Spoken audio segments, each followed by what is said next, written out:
Yes.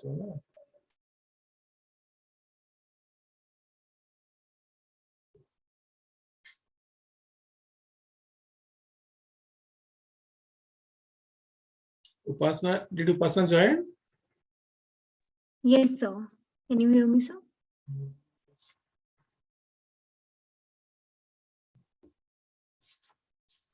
Leader Sanchita ma'am.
संचिता उपासना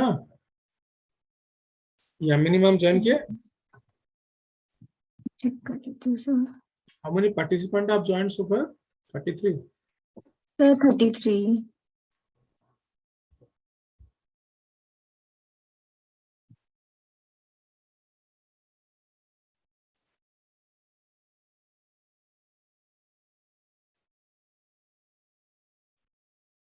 Sir, अभी नहीं join किया इन्होंने. ठीक है.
Namaskar, ma'am. Professor Kavita ma'am has joined already, I believe. Yes, sir. Good afternoon, ma'am. Good afternoon. Namaskar. Good afternoon, Dr. Bibu. हाँ जी हिमांशी मुझे host बना देना। हाँ जी सर, बना दिया।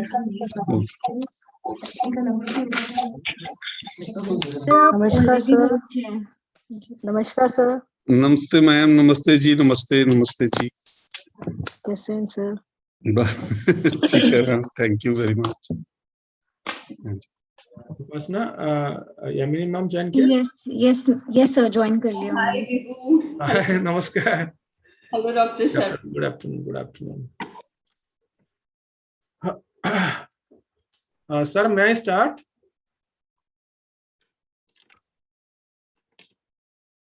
Principal sir.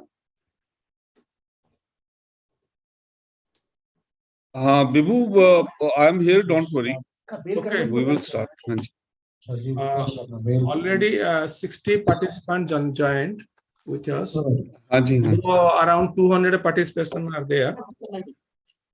Let us start, right? Okay. Thank you, everyone. Good evening, everyone. I, Professor Vibhu Prasad Sahu, welcome you all to the National Online One-Week Faculty Development Program on Qualitative Research and Issues in Plagiarism. It is organized by Guru Angad Dev Teaching Learning Center and Business Economics Departments, Guru Tegh Bahadur Khalsa College, University of Delhi. Before we begin, I request you all to join for the virtual lighting of the lamp. Let us all remember the Almighty to bless us with the knowledge and wisdom. Sanchita, please lighten the lamp.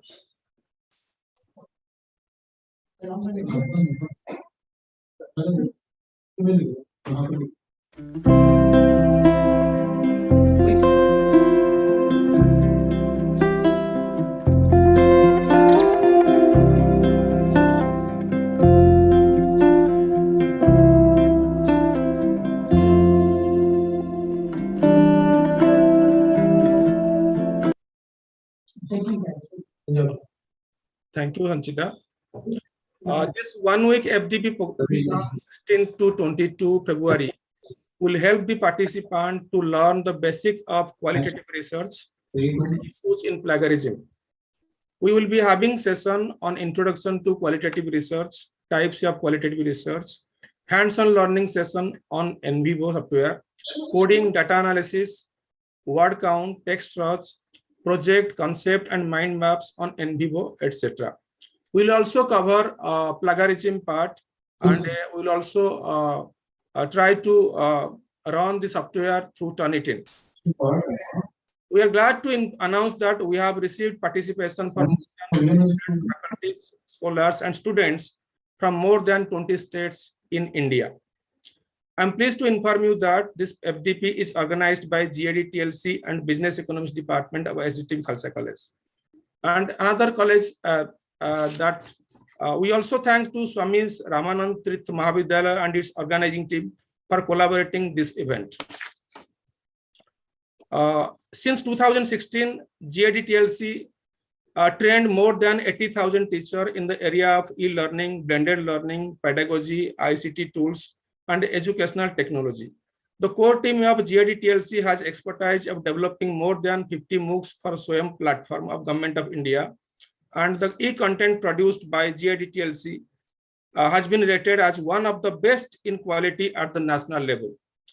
The BA Honors Business Economics course was started by our principal, Professor Jasbir Singh, in the year 2007. This course has flourished in the past 16 years in our college. Professional dedication of the experienced faculty, enthusiasm, and hard work on the part of the students has produced remarkable results every year from the inception. This course involved management, economics subject in order to produce futuristic leader, efficient workforce, and budding entrepreneur. Business economics at SGT Khalsa College is one of the most sought after course at University of Delhi. Every year, this course is producing the university topper. Our department is proud to have university topper for the past 3 consecutive years, and our students are placed in the top companies like McKinsey, Bain, Wilson Tower, and also big 4 companies. Our students also getting seats at IIM Ahmedabad, IIM Bangalore, IIM Calcutta, and other reputed management institute. Now it is my honor to introduce our principal, Sir Professor Justin. He is the one who started GAD-TLC and Business Economics Department in our college. He has been the guiding light and a source of inspiration for all of us. Professor Singh, he is the longest serving principal in the Delhi University colleges, and he is an admirable administrator. Moreover, he is a renowned academician and commendable administrator also. He has been a co-principal investigator EPG Pathshala project awarded by the UGC to develop e-content for 16 papers for post-graduation. He has also developed 6 massive open online courses in the economics hosted on SWAYAM portal of the Ministry of Human Resource Development. He is the member of the UGC committee to review the autonomous status of college and member of advisory committee. He has been the convener of the UGC committee to draft undergraduate course for the implementation of choice-based credit system 2015 and the member of the standing committee of the Academic Council, University of Delhi. Apart from that, Sir has published numerous articles in the national and international journal. We welcome you, sir, and invite you to address the gathering. Thank you, sir. Thank you, Dr. Bibu. Thank you for, first of all, for organizing this very special FDP. And let me at the outset express my gratitude to Professor Kavita Sharma and Professor Yamini ji, our colleagues in the University of Delhi. Professor Yamini, I am meeting her online after a very long time. Yes, indeed, sir. It's a pleasure to see you. And it's a privilege to welcome many participants from all over the nation in this FDP, which is on the qualitative research and the issues in plagiarism. I'm also grateful to Dr. Bibu Prasad Sahu, who has been, rather Professor Bibu Prasad Sahu, who has been helping us, in a number of ways, and who has been monitoring the section on business economics in Khalsa College, and who has contributed very, very significantly, not merely to the corporate life of the college, but also to the research field in the area of commerce, business economics, and economics. Our young colleagues, Dr. Upasana, Sanchita, all are there. But I think much more important is the participants and also, our participating institution, which is Swami Ramanand Tirath Mahavidyalaya, Amba Jogai, District Bid, and the principal of that college, Dr. P.R. Tharkar, who is here. I'm sure he is here. If he is there, Himanshi ji, you can make him the host, or you can invite him specially for this. Thank you, Professor Punjab Rao Tharkar ji. Thank you very much for unmuting. Kindly, you can unmute also. Yeah, your volume is there. So this program on qualitative research, we have, in the inaugural session, Professor Kavita Sharma, who has produced a large volume on research and who has been mentoring many of us in the colleges in the University of Delhi, and also who has been very cautiously been helping the University of Delhi in various committees, and also as part of the financial management system of our university to create awareness about good quality research. And she herself is a renowned research scholar and also a professor in the Department of Commerce and Business in the Faculty of Commerce in the University of Delhi. Similarly, Professor Yamini has been our colleague in the Department of Business, and now it has been merged with the Department of Financial Studies, and all our colleagues in the Department of Business have been making very special efforts to to do the hand holding for the college students and the teachers on the one side, and also they have been spearheading the Masters in Business Economics, the earlier version, the earlier avatar of MBA in Business Economics program in the University of Delhi. Coming to the issues that we will be discussing, as Dr. Bibu has already mentioned some of the areas which we shall be covering in this faculty development program. I think India, we often discuss the issues in the National Education Policy 2020, and we want to become the world leaders or the Vishwa Guru in education. And for that, of course, research is a very, very significant part. And in the University of Delhi, our university administration has been taking leads in, helping the colleges, developing the infrastructure for the students, for undergraduate and postgraduate classes. And also they have been helping the teachers in terms of their promotions, and also guiding them, mentoring them for producing good quality research. But good quality research, we know that the current scenario which is there, University of Delhi, of course, is one of the best 5 universities in Asia. But at the same time, to be in the international ranking, all of us, whether we are in University of Delhi or we are in other universities, we have to make very special efforts to improve the quality of research.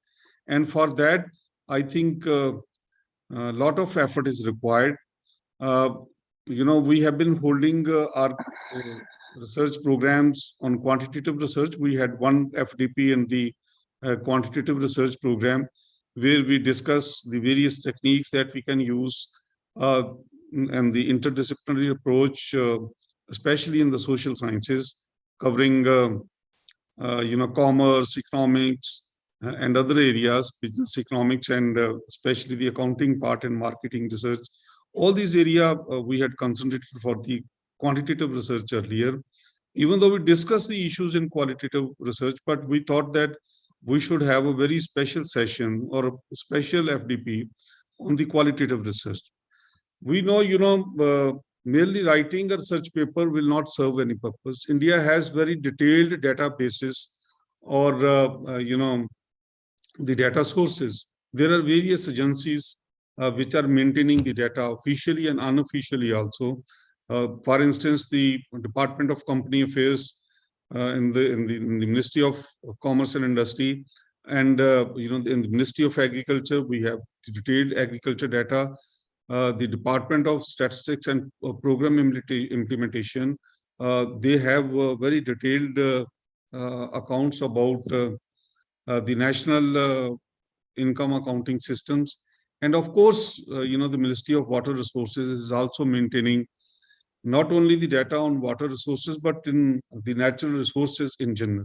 So, all these are very important, significant areas. And we know that in the national education policy, colleges and the universities, they have been asked to produce good quality research. And for that, these FDPs are very important. Qualitative research, of course, on the one side, it means that publications in good, journals, in internationally reputed journals, or Scopus Index journals, or there are many other journals where our teachers try to publish. But also at the same time, we know that in order to produce a good quality research, we need to understand how the alternative techniques in the qualitative research matter.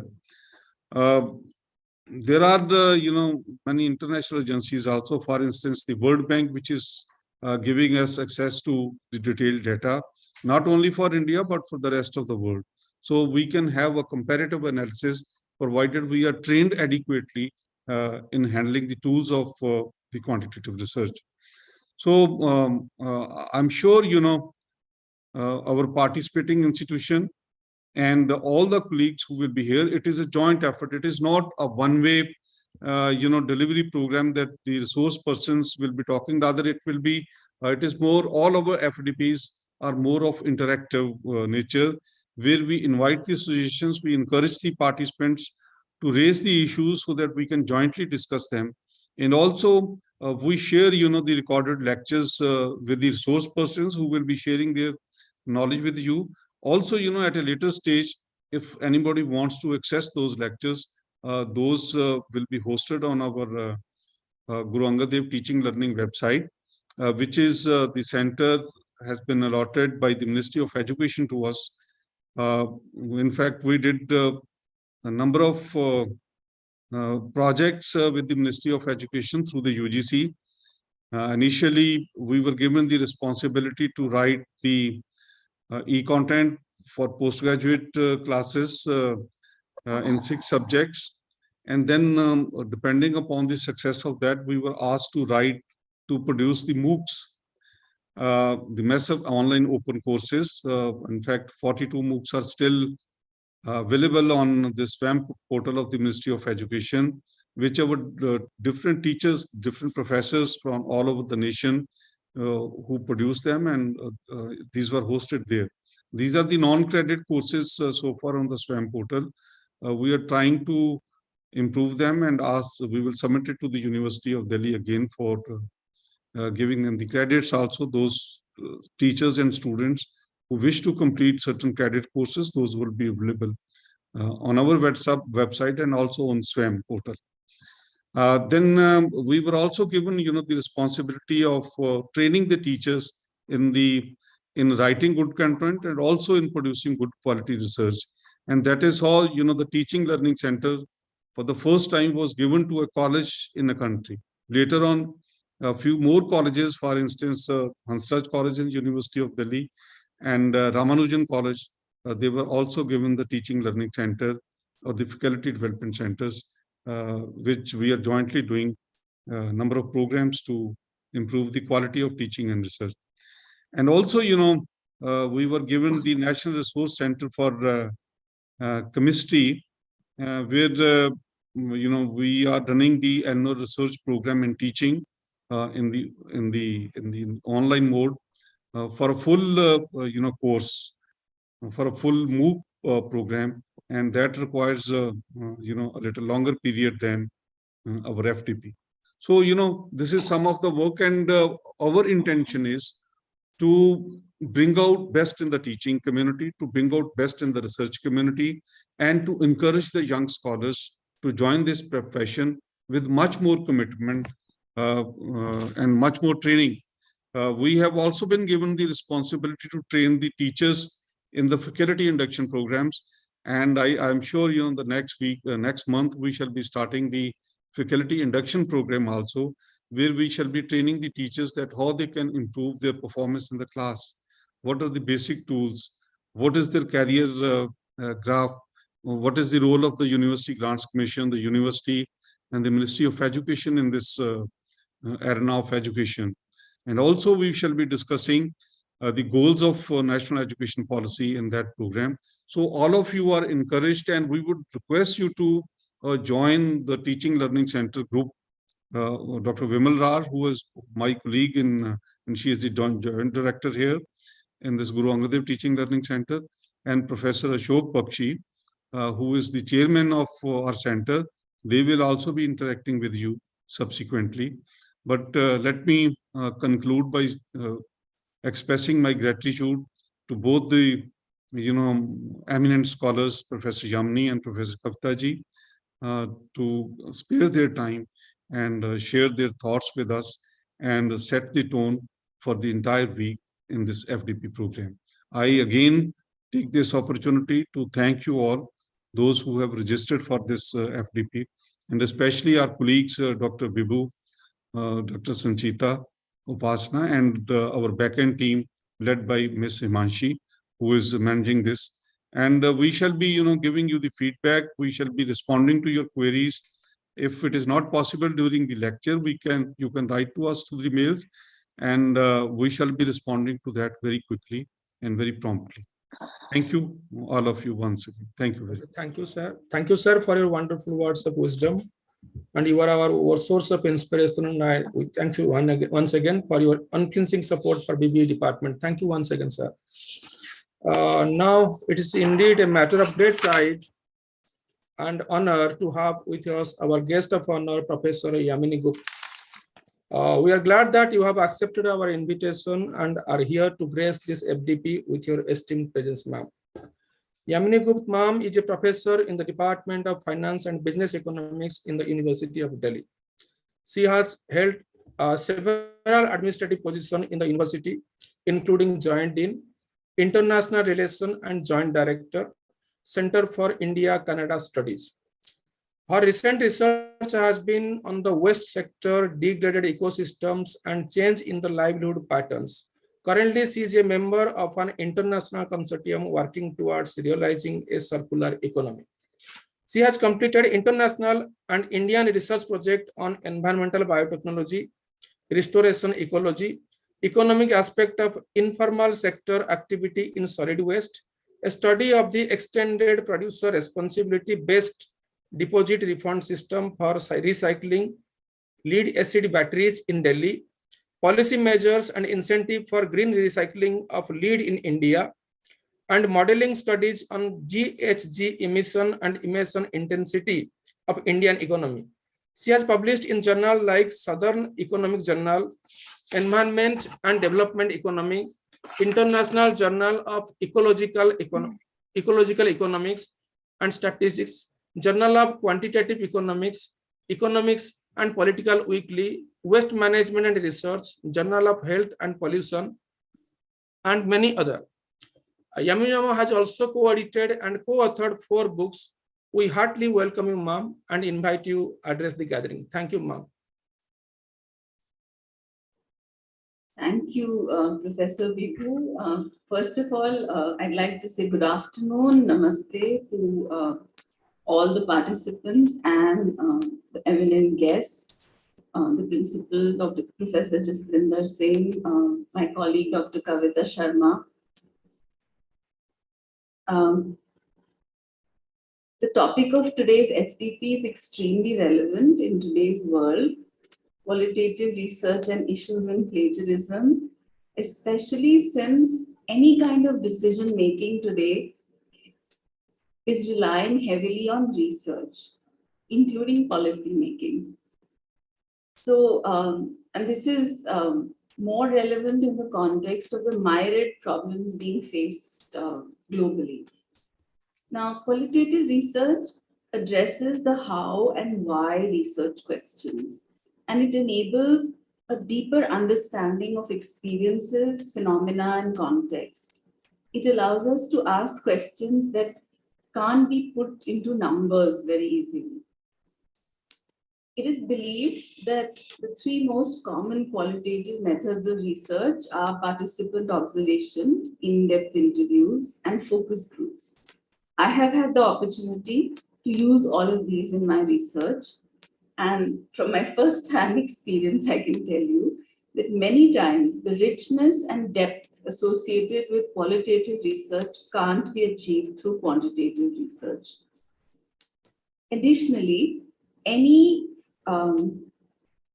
when conducting any kind of research, it is imperative to ensure originality and avoid plagiarism. So this FDP aims at giving you more insights on both these issues, along with the knowledge of the software in vivo. So without saying much else, I wish you all a fruitful and rewarding teaching and learning experience in this coming week. All the best. Thank you, ma'am, for accepting our invitation and gracing the participant. Once again, we are thank you. Now, I would like to introduce the chief guest of the event, Professor Kavita Sharma, ma'am. Professor Kavita Sharma has teaching and research experience for more than 35 years, and her area of specialization is marketing, advertising, consumer behavior, and customer relationship management. She has presented papers in national and international conferences held in various parts of the world and also chaired the technical sessions. She was invited to deliver keynote address and special lecture at various colleges and universities. She was the part of 15 faculties selected from all over the world for participation in the faculty consortium organized by Academy of Marketing Science held in Australia. 6 of her research papers have been adjudged in the category of Best Research Paper Award in the international conference held in India and abroad.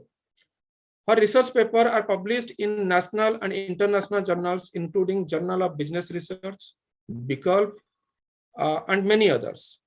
She has authored 4 books. Currently, she has been awarded SET Research Grant from Academy of Indian Marketing for the project proposal titled Mobile Health Apps for Sustainable Health Management.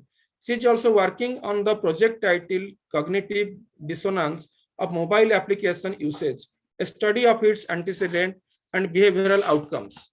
She has been invited as guest editor for special issue of sustainability titled Business Strategies of Multinational Companies to Achieve Sustainable Development Goals in Developing Markets. She is the reviewer for Journal of Business Research, Industrial Marketing Management, Qualitative Marketing Research, and many others. She is the founding editor of Journal of Commerce and Business Studies. She is the member of Academy of Marketing Science, and she was also associated with ICAI for their content development. Professor Sharma is also former head and dean, Department of Commerce, Delhi School of Economics, University of Delhi. Presently, she is the treasurer of University of Delhi. She is the former chairperson of governing body of Syama Prasad Mukherjee College, University of Delhi. She is the expert member of NEP Implementation Committee and expert committee for LOCF in Commerce constituted by UGC. She is also the visitor nominee, Central University of Himachal Pradesh, and Chancellor nominee of Bhattadev University, Assam. She was the co-chairperson of committee constituted by the University for Undergraduate and Postgraduate Course Revision under CBCS. She is the member of Economic Review Committee of PhD Chamber of Commerce, New Delhi. She is associated with various management institutes as their board member. 14 PhD and 10 MPhil degrees have been awarded under her supervision. 7 PhD and 8 MPhil students are at present pursuing their research under her supervision. We heartily welcome you, ma'am, and once again thank you for gracing the occasion. May I request ma'am to address the gathering? Thank you, ma'am. Thank you. Thank you, Professor Vibhu Prasad, for an introduction. Though there are many things which are now a part of a past, right? Namaskar to everyone. First of all, I must acknowledge that the college feels like inviting me again. So that's a matter of encouragement for me. My regards to Principal Professor Jaswinder Singh sir. My wishes to all the participants. My fellow colleague, Professor Yamini Gup, whom I think we met online probably most of the time. So far as the topic is concerned, as has been expressed by earlier speakers, it's very, very relevant in the today's context. I see it from the relevance from the point of view that if we see the researches, the kind of researches which are taking place now, and the need for a kind of researches, particularly when we need to understand the nuances of our own markets. Because what we have as a part of quantitative research, which we have been doing for a very long time, that a part of a knowledge which has been developed in a one part of a world, and which we have been replicating here, verifying here. And as a researcher, many times we have been finding in issues that how far it is giving us the desired insights. So, though the quantitative research has its own paradigms, it has its own need, particularly when we need for generalizations, okay, when we need testing of the theories. So we need quantitative research. But as we need to go deeper into the research, and we try to have a deeper insights into a situation, so qualitative research is what that help us more, getting a more, we may say that, see, in a quantitative research, we try to understand a phenomena from a researcher point of view, right? Whereas in a qualitative research, we try to understand a situation from a participant's viewpoint. We do not carry any structure in our mind, except we say a kind of a semi-structured situation we may have, instrument we may have, but the insights are what all from a viewers on the participants' point of view. And that many times brings those insights which are not only unique, but which we may not otherwise have while going for a quantitative research.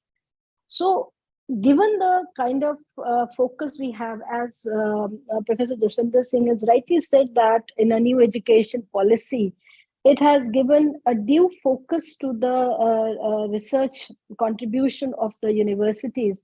And even if we look at the whole structure of the universities, the document talks about there could be a teaching intensive universities or there could be a research intensive universities. So it depends upon the institution, what kind of positioning they want to have. But if we say that overall, the growth of an institution has very clearly been aligned with the research output of an institution. So in that context, where the focus is being renewed on a research, and our progression, if we say that it has been linked to the research part, talking about qualitative research in that context, I think it's a right time. And it's a very timely, we can say, the platform which the college has thought about. And as Professor Vibhu talked about, and Professor Jaswinder Singh also told us that the way the college has planned and taken up the research initiatives in the past, and how this particular 1 week FTP has been planned out, and as I could listening to the sessions which have been planned out, they are they're going to cover a good amount of detailing on that. And particularly, see, whenever we talk about research, the softwares are now we always look out for. NVivo, of course, is a very useful software. I myself is learning, and it's more a learning by doing. I wish I had a time to attend the session so that I can also learn about even those the company which distribute the NVivo software, even they also organize their regular interaction program. So, and there are a lot many communities are being there around the NVivo software, which one may join. But there is a need for hand-holding. There's a lot of need for hand-holding. So FDPs are very timely and apt platforms to do that hand-holding. See, when we talk about qualitative research, we need to understand the way it needs to be used, and how at what point do we need to use qualitative research. So as a researcher, why I'm saying, as I've seen that when the structure equation modeling, people started using it, so every other person used to say that we want to use a sim, right? So it became a sort of an in thing and sort of a hype around that, without understanding why do the research will need to have a SEM-based analysis, and a lot of things which we came to know about. But over time, people have learned about that, and now this is being there. Now we have other structure equation modeling tools which are being there. Similarly, for this qualitative analysis, so it should not be, as a researcher, we should understand that it is not all about using in vivo or using a software. It is learning more about the nuances around the qualitative research. As we have the quality issues with the quantitative research, likewise, we need to have a very clear idea about how to address the quality issue for a qualitative research. Because the less structured it is, the more it will be complex. Because how far we are, because as I said, that we try to understand a phenomena from a participant's perspective. So I hope that during this 1 week long discussions, which will be planned, researchers, the participants will have an idea about that how to conduct an interview, how to plan an interview. Then transcription is, I could not see a session on a transcription, because just now with one of my co-author, she just wrote a mail yesterday that he did a research on a waste management during COVID time. It was a project, a researcher, she was in the UK. So we did a data collection for her. So there's one interview is in Hindi. So she said that I don't know how to translate. So one thing is a translation, another is a transcription thing, right? So in a qualitative research, when we pick up those threads, when we pick up those the themes, so we need to have a good transcription, right? And then picking out the themes, then addressing our reliability issues, addressing our validity issues. These are so, because when we are going for an international journals, they do ask these questions. Then how could you address those issues? Because the sample is less. Okay, because we take a qualitative research, particularly when, like in a case of hospitals, if you see that, where you have a less number of patients, so you study their case histories. So certainly you cannot have a larger sample.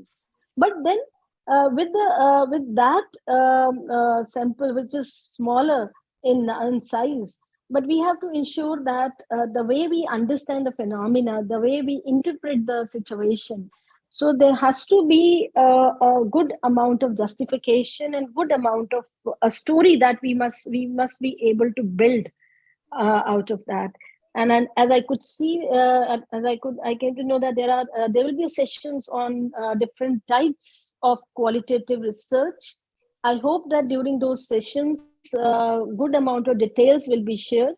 Like if you say that about a content analysis, I have not seen researchers doing much of the researchers doing a content analysis. Even I also don't know. Similarly, if we talk about, though we have a researchers in our department on a grounded theory, but content analysis, I could hardly see any research. Similarly, for case study research, if we say that, so the speakers will be able to bring out good insights for the participants, where they can understand how these qualitative research methods can be used to build the theory, to understand a particular situation or a phenomena in a deeper manner. So I think with those words, without taking much of the time, I congratulate the college, the unit of the college, which is very active in organizing these events. And particularly keeping a pace, keeping a continuity is always a challenge, because when we keep a continuity, then we have to ensure the differentiation. So coming out with a differentiated idea, which are more in terms of value adding ideas, and arranging for the speakers, good speakers. I think that is what I consider as institutional responsibility. So I think under the able leadership of Professor Jaswinder Singh, he himself is a renowned and a good researcher, and having a words of acknowledgement from him, I think that is most satisfying, because I don't know how much I'm able to contribute, but when people like him speak about us, so that makes like it matters a lot, and it makes a difference to what and it's a motivating also. It's a motivating for us also. So thank you once again for inviting me to this good and very knowledge, the session, the whole program which is going. I look forward to that. It's going to be a good, knowledgeable week for all the participants. I wish all the best to the organizers, to the institution, and also to the participant. And I wish them a happy learning. Thank you. Thank you for inviting me. Thank you. Thank you, ma'am, for your kind word. Once again, we thank you for accepting our invitation and addressing the gathering. Now I request my colleague, Dr. Upasana Dhanda, to propose a vote of thanks. Dr. Bibu, can Yes. we invite, Professor Yes, Punjab Rao Tharkarji, yes. Yes. he is present, and if Himanshi ji kindly unmute, Professor Punjab Rao, so that he can speak on Yes, this. Yeah. Yeah, Professor Tharkar, may I request you? Yeah, thank you, sir. Thank you. Yeah, you are unmuted, sir. You can speak. Thank you very much, sir, for giving us a golden opportunity on a dynamic topic, that is research methodology and plagiarism. Plagiarism is a burning topic in today's research, because there are so many problems and copyright issues in research methodologies. Though that's why we decide to join with you and give the opportunity to our colleagues and so many participants. It's happened because of your cooperation and guidance. I thanks to you and all your organization team to giving us a golden opportunity to participate such a FDP program. This program will be beneficiary for our colleagues and all the participants. Thank you, sir. Thank you, sir, for collaborating with us. Once again, thank you, sir. Thank you. Upasana, please propose a vote of thanks. Yes.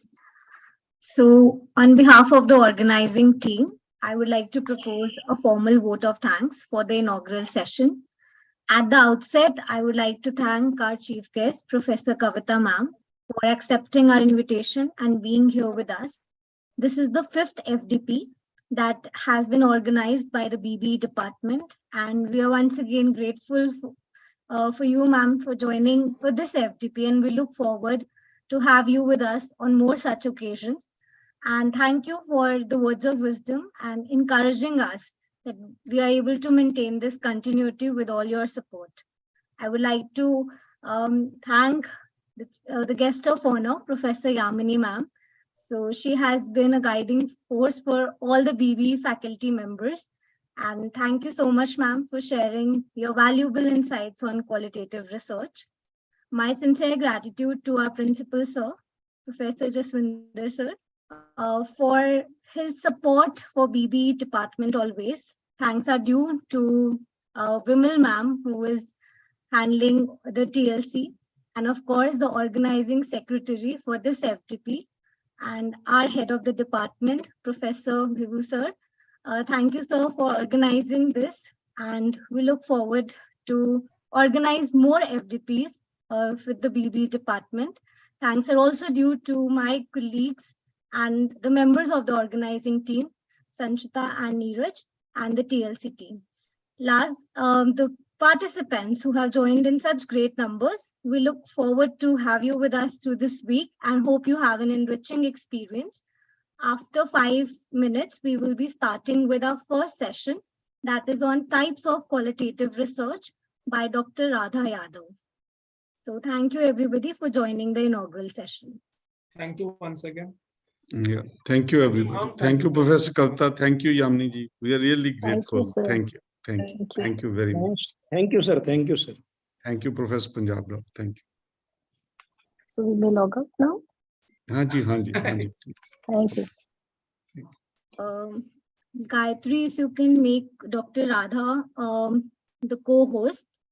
Participants, we would be starting in another 5 minutes with our first session.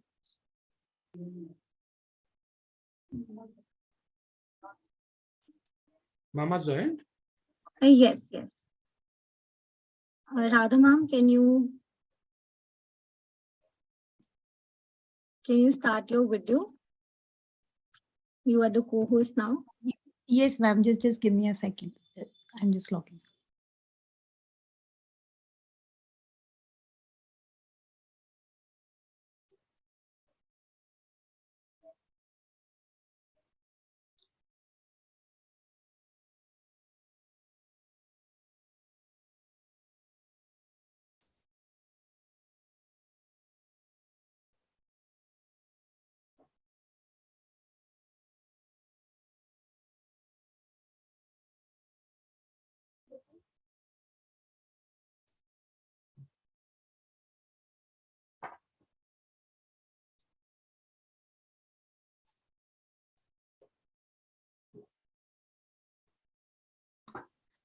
Upasana ma'am, can you actually, I'm using my phone also. My laptop video is not working. Camera is not working actually. Okay, I'll make you the co-host from that also. Yes. Gayatri, please see. Ma'am, by what name have you joined? Radha Yadav? She has joined No, the from the phone. phone. Acha, okay. Ma'am किन्हें बनाना है co-host? Radha ma'am कौन से name से बनाना है दूसरा co-host? It is showing Ganika. Ganika. Gayatri, Ganika.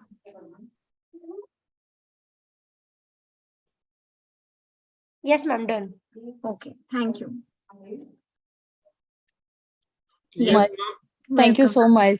Actually, I don't know, my laptop videos camera is not working. So I'll take session from the laptop, but yes, it is very important to show our faces to the audience, give respect in our online session. So thank you so much, Vibhu sir, Upasana ma'am, and all the organizers for inviting me again.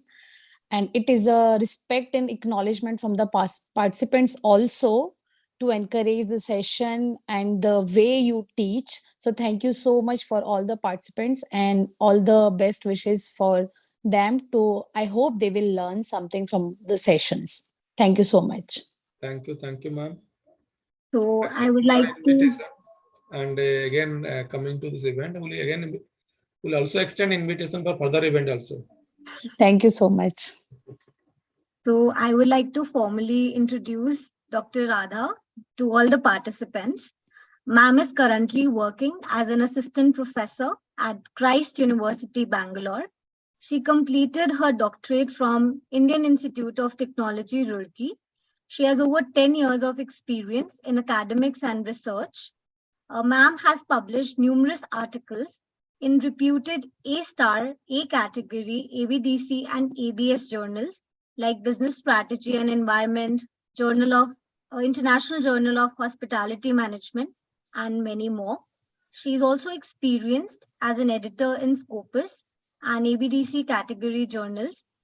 Her research techniques include both quantitative and qualitative. She is currently representing India on the international project named Climate Change and Wellbeing, with De Montfort University in United Kingdom. We heartily welcome you, ma'am, and we look forward to your session on Introduction to Qualitative Research and Types of Qualitative Research. Participants, Radha ma'am will also be taking a session on another day on bibliometric analysis. So we look forward to that as well. So ma'am, Thank you so much. Thank you so much, ma'am. So I'm just going to start, or should I wait for 1 or 2 minutes, ma'am? Yes, I'm just starting. So I'm just logging out from my phone and I'm just I'm just taking the session from the laptop. Thank you so much for the overwhelming introduction. And I'm just requesting from all the participants, if they have any query during the session, they can put in a chat box if they will be unable to unmute themselves. So we can take those query after the discussing of that specific topic or at the end of the session. Thank you. So just give me 1 minute.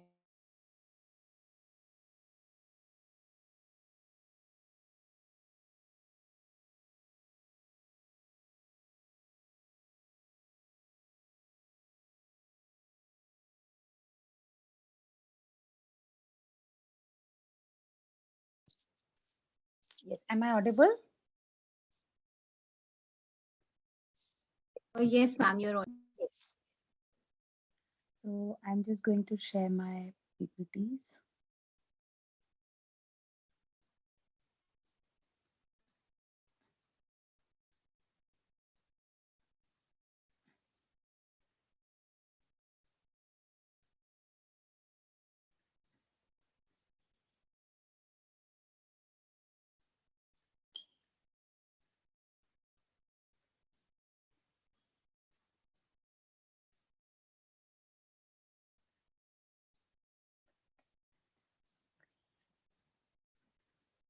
Is it visible, ma'am, my PPTs?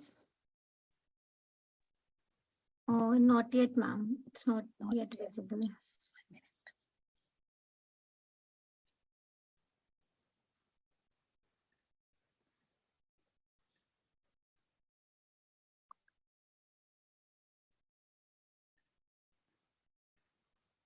I think for some participants it is visible. I can see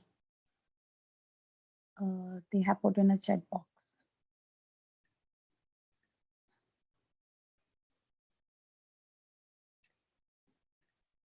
I also can't see your screen, ma'am. You can see my screen. No, ma'am.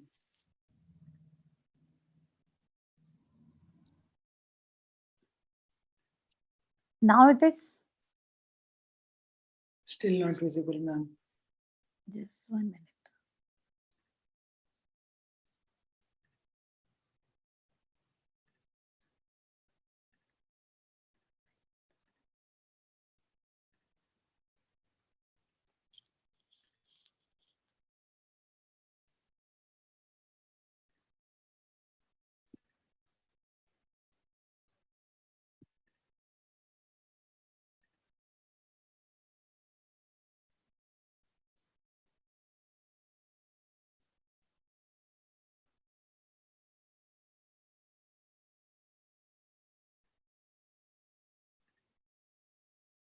Just give me 1 minute. I can see it is, but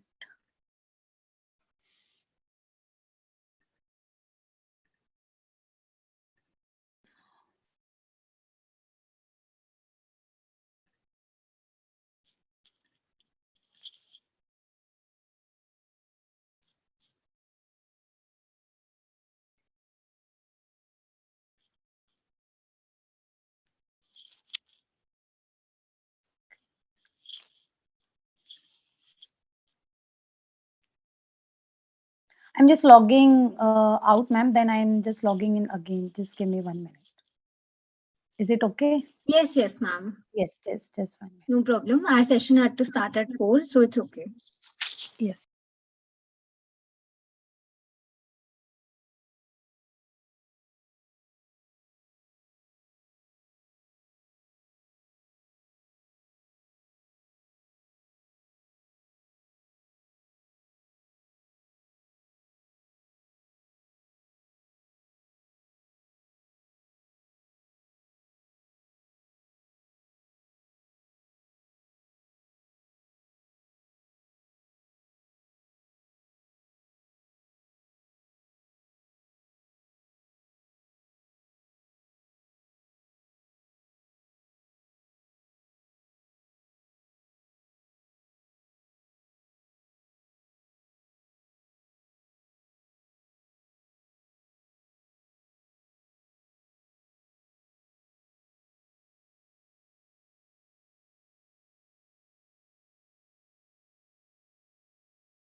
Participants, we will be starting in another 2-3 minutes. Our resource person is joining.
Gayatri, please make Radha ma'am the co-host. Yes, ma'am.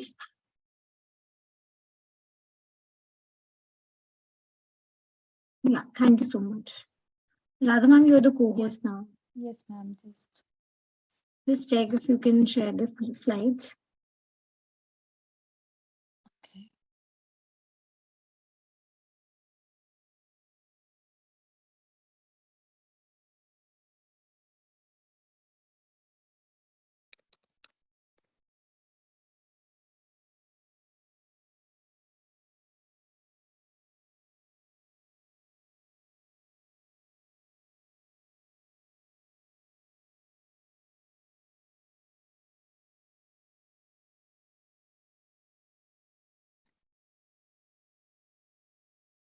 Yes, I think now you can see.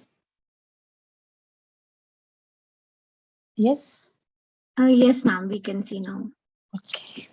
You can just put it on full screen or Zoom. Yes. Yes. Thank God. Yes. So, good evening, all of you. And I'm just going to start the session with the qualitative research and its type. So the session will be divided in 3 parts, where I'll be discussing first the meaning of qualitative research and types of qualitative research. And the second session, I'll be sharing what should be the checklist when we do the qualitative research. And the third part will be the practical session, where I have already shared one audio with the Upasana ma'am. I think she have shared, or she will share with all of you. So where we will do the content and thematic analysis basis on your understanding, which you will be getting from this session. And so we can do that in a group or individual also. So that these are the three, the session is divided into 3 parts like this. So I'll be starting with the very small or lame introduction, because when we talk about the quantitative, we always talk about the modeling, or it is a empirical study, it is experimental or many more. But when we talk the content analysis, when we talk the qualitative analysis or qualitative research, our search has been completed. Okay, it is related to the interview, it is related to the focus group, it is related to the case study. The qualitative studies or qualitative research are these of kind of. But no, these are just a starting of a qualitative research. These are the data collection methods by taking interview, in-depth interview, focus group, or just looking at the one case, whether it is an organization or an individual life journey. So these are the data collection method of a qualitative research. These three things or four things can't refer or can't present the whole context of the qualitative research. So when we do also a systematic literature review, we also talk about the qualitative, because systematic literature review we are doing from the secondary data which is available. So these are the very small and brief introduction of the qualitative. When we talk about the qualitative research study, we talk about how we can do qualitative research by the population or by the documents.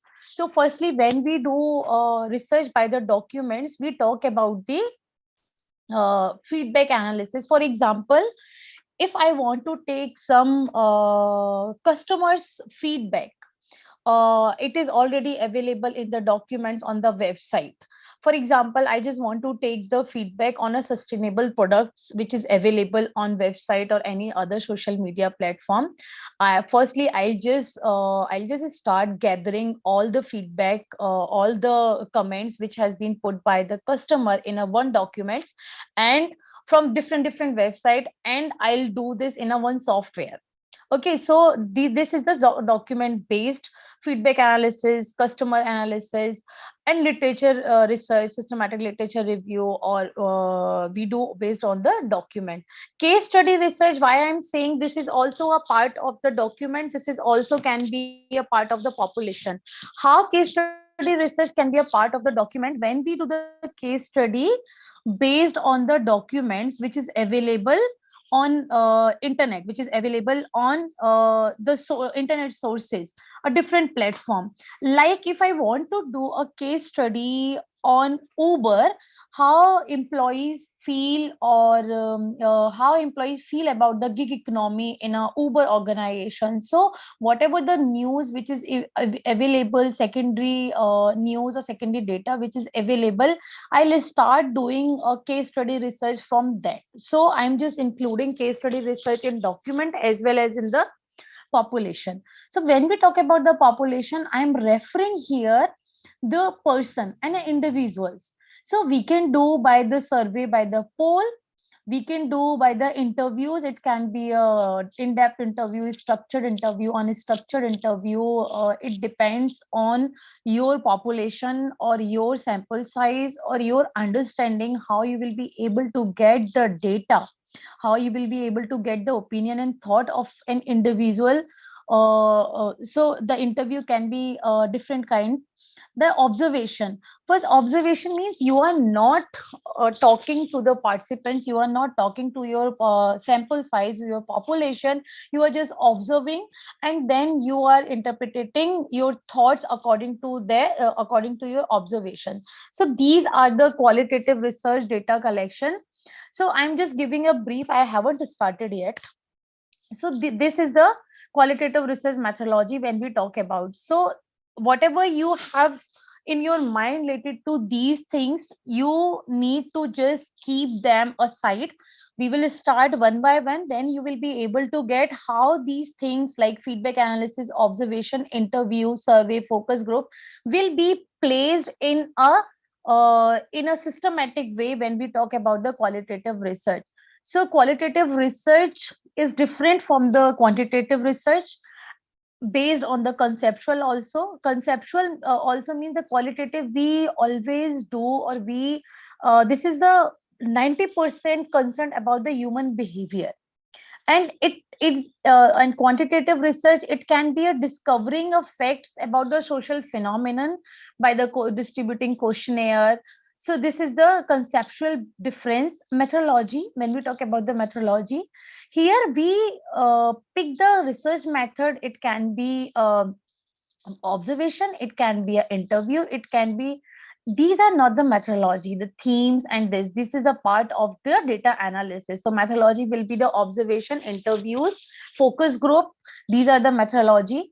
Data are collected through measuring things the quantitative way. When we put in a questionnaire 1 2 3 4 5, we call that Likert scale. So this is the methodology difference between the quantitative and a qualitative. So analysis again will be different. Here we are talking about the numerical comparison and statistical inferences.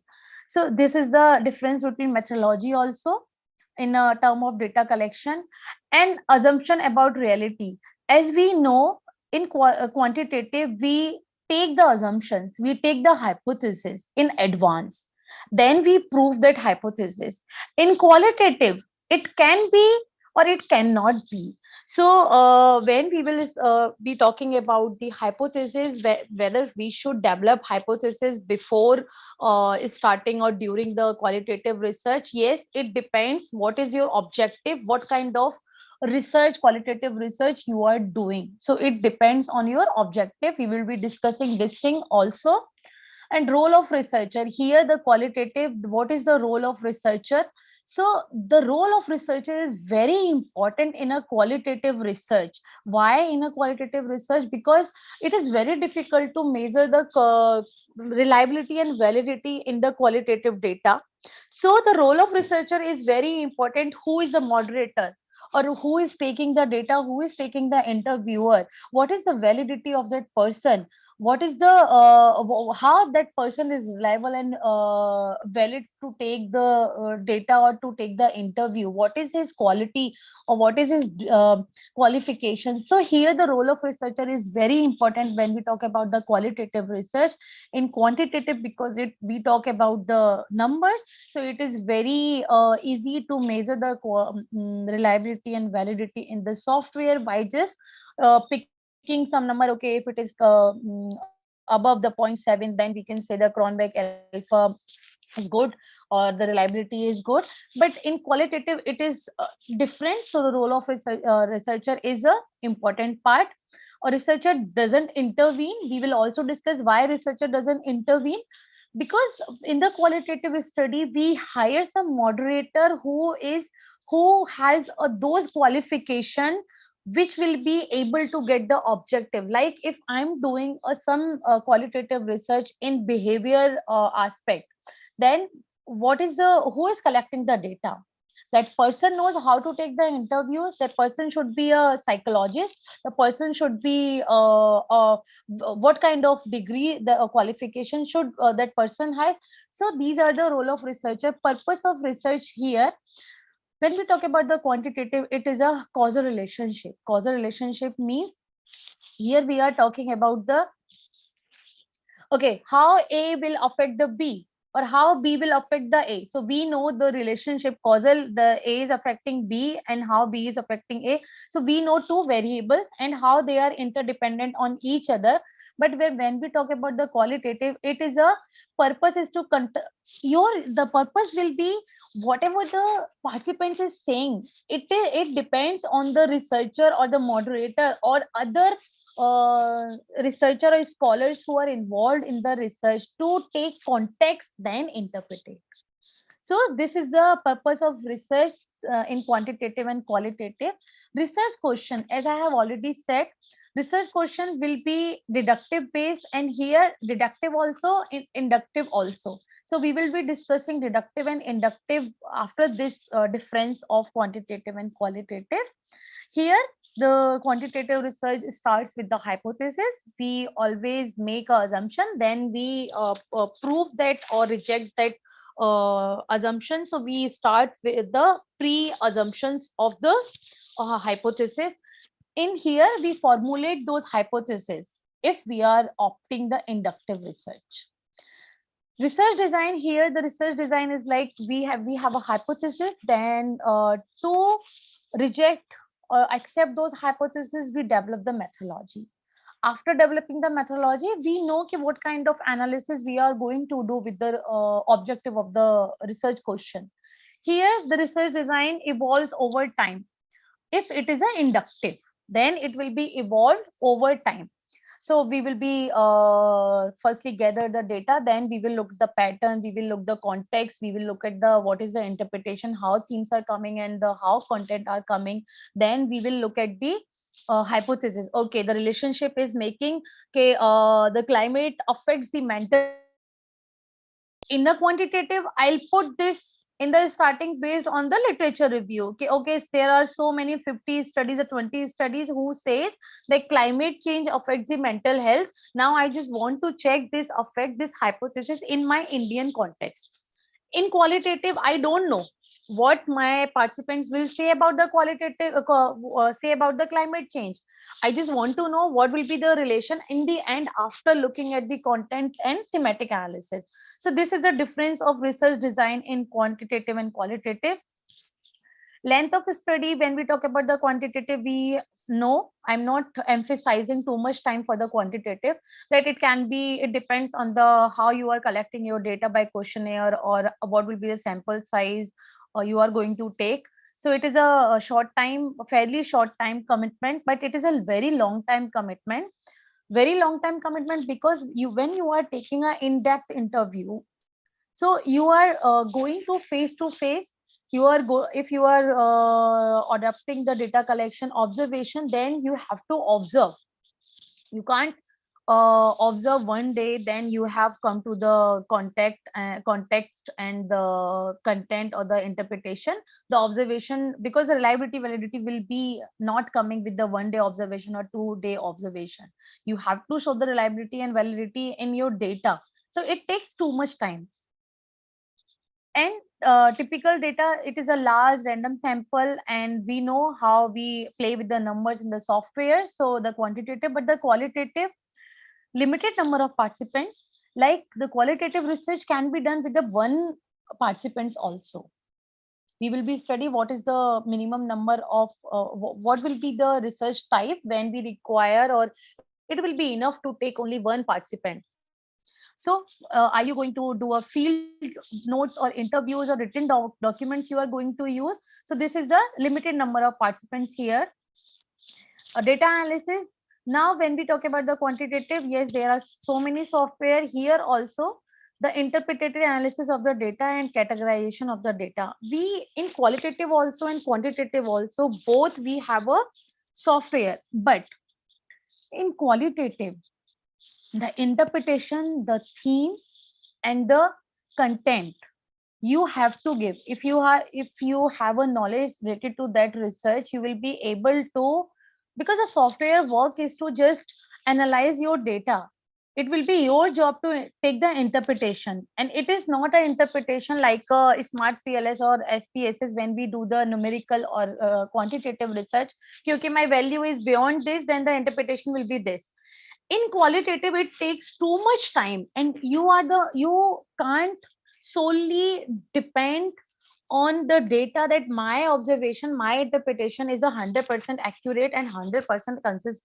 No, you have to involve others also for the checking reliability. Okay, if I'm taking these 4 sentences and I'm just giving the theme of these 4 sentences, is it correct or am I biased? So that there are so many biasness also comes when we do the interpretation analysis in the qualitative data.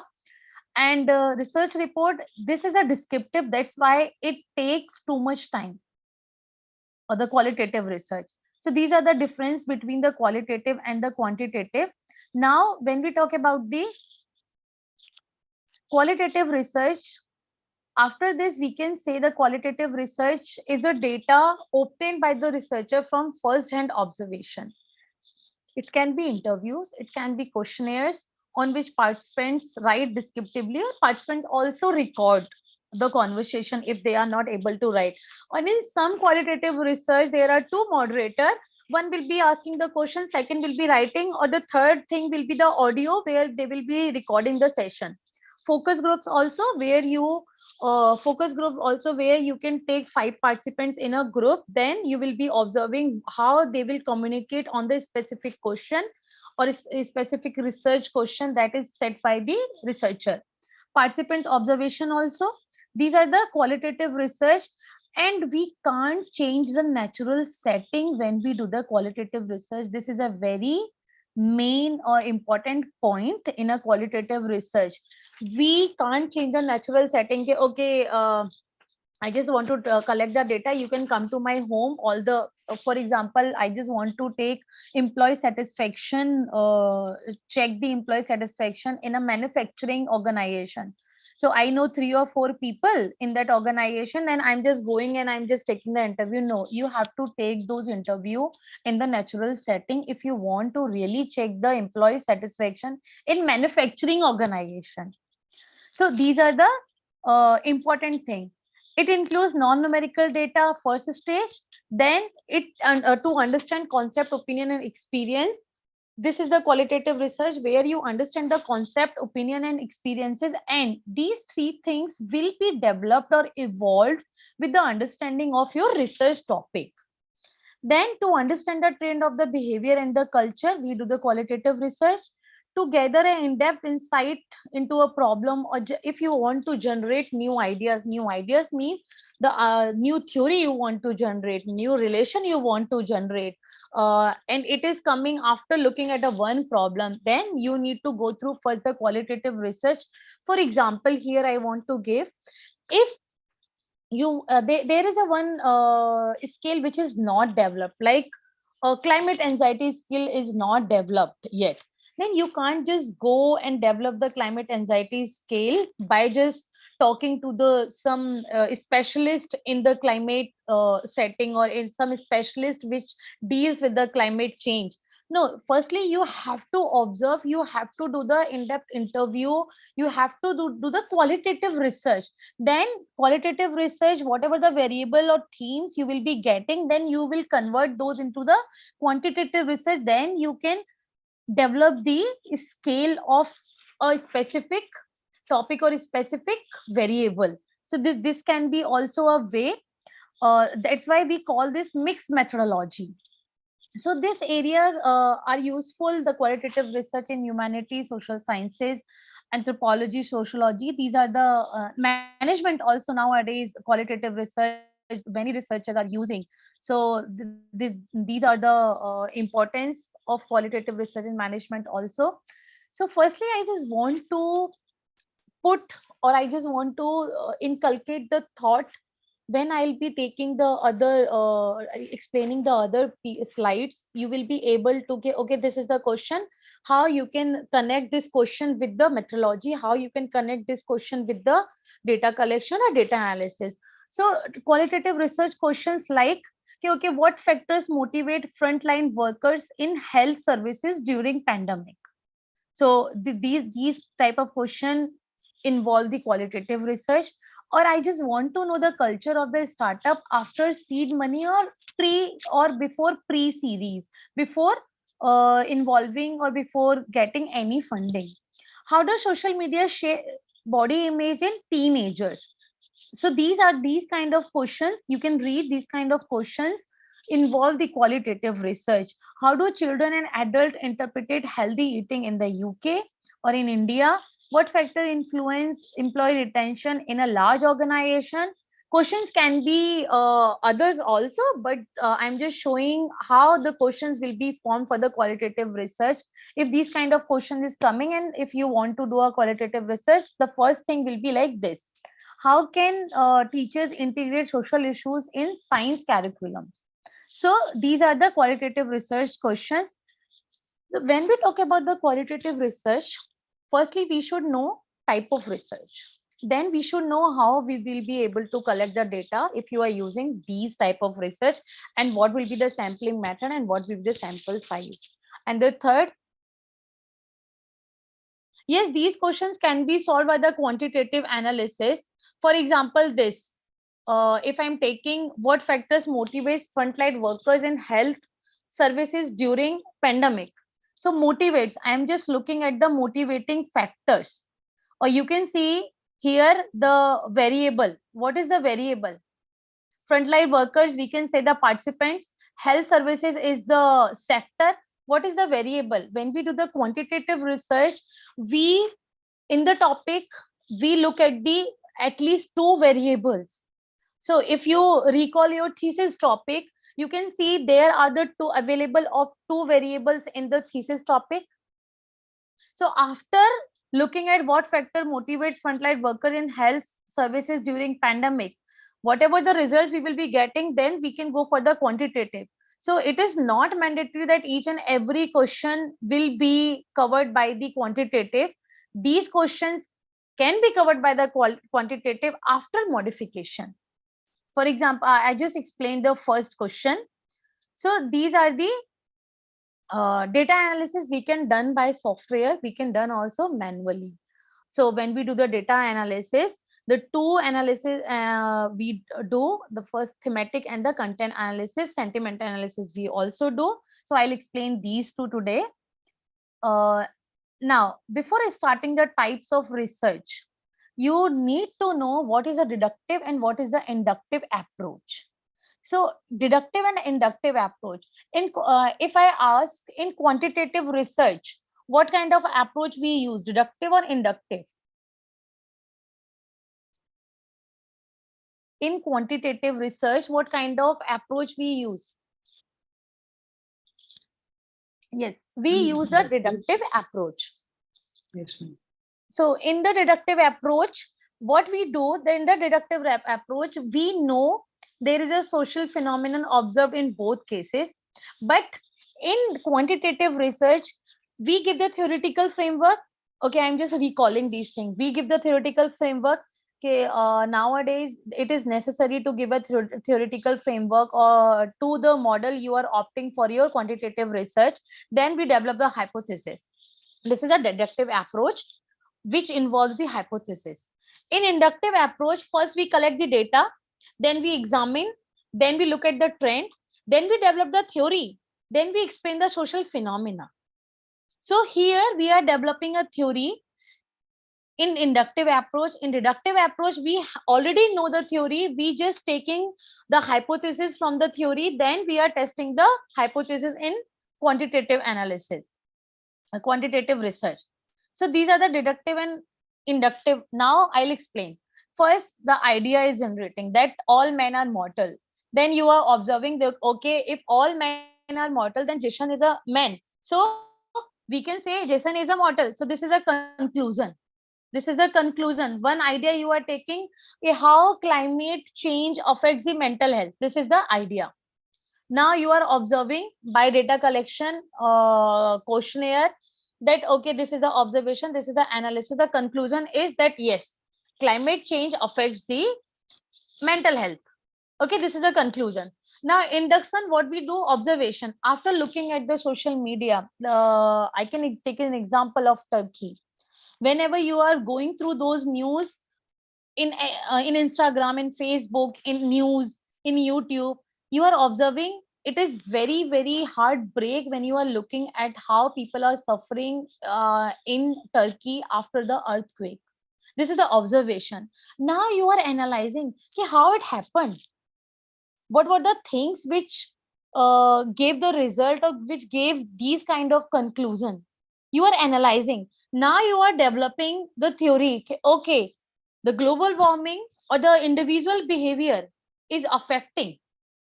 So induction analysis or induction approach start with the observation. And nowadays the reviewers and the editors, they demand in a qualitative that you should do the induction, you should use the induction approach when you are doing the qualitative research, because qualitative research can be done. I have seen so many papers, I'll show also that qualitative research can be done by deductive approach also. So inductive approach, we can say first observation, then pattern, then we are making the tentative hypothesis, then theory. Deductive approach, first we know the theory, we know the variables. Then on the basis of the theory and variable, we are making the hypothesis. Then we are observing by the data collection. Then confirming means we are proving the hypothesis in acceptance or rejection range. It depends on the results. So it is clear, inductive approach and deductive approach, because it is very important for the qualitative research.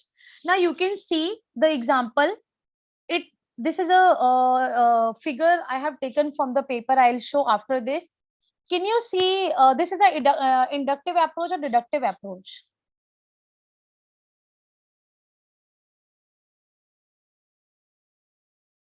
You can look at the diagram. This is the first behavioral reasoning theory. Then this is the variables they have taken, then hypothesized research model. So this is a deductive or inductive. What approach the researcher used?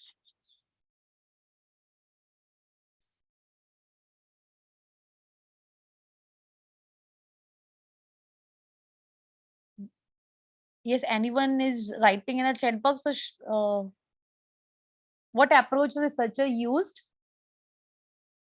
Theory is already available. Yes, thank you so much. This is a deductive approach because theory is available. The theory is reasoning theory.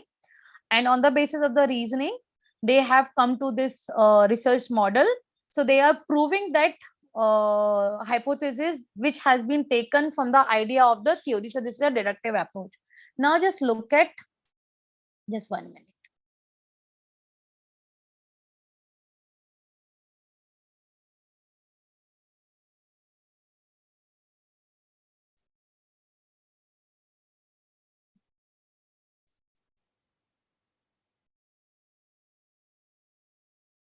So you can see this is the mixed methodology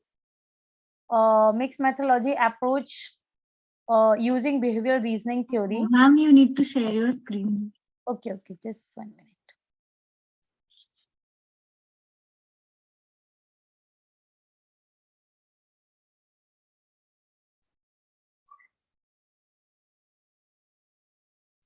Yes.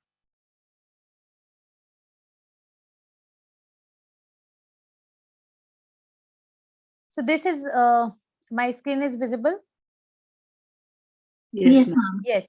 So it's a mixed methodology approach in this paper where you can see.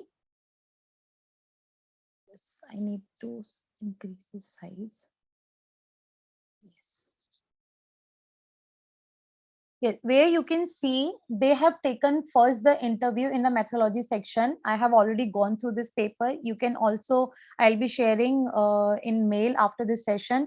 You can also check. They have taken the qualitative and the quantitative also. The qualitative, they have come with these variables. Okay, why people are adopting attitude towards the healthcare app. What is their attitude towards the healthcare app? So they have taken the qualitative data in the starting. From that, they have come to these variable from the explanation of the questions which was asked to the participants in a qualitative research, like relative advantage, triability, compatibility, observability, reason for adopting healthcare app, and reason for not adopting or against from healthcare app. So this is the variable used after the qualitative research. Then they have proved these hypotheses, which you can see. The first hypothesis is how personal values affects or significant with the relative advantage, with the triability, with the compatibility, with the observability. So to check this model, again they have come with the questionnaire. Then after taking the data from the questionnaire, they prove the hypothesis, acceptance or rejection. So the theory they have taken because it is related to the attitude. It is related to the attitude. So there is a one theory of reasoned action, if you remember. So the values affects the reason to adopting the attitude or against the attitude, then the intention. So the theory is already there. They have developed their hypothesis based on this theory, And they have also come with these variables based on this theory. So that's why we call this deductive approach. That what the result will be there, we know somehow. We know some variables. We don't know like 10% or 20%. We know that the result will be like 30 or 20% will go in this direction, this theory, because we are taking the question, we are asking the question ki how values affects someone's values affects the attitudes to adopt the healthcare app. Then what will be the intention to adoption? So these are the this paper involves the qualitative as well as the quantitative. So qualitative, they use in both terms, they use a deductive approach. Now I'm just going to show the second paper, which involves the inductive approach. I think someone is raising his hand.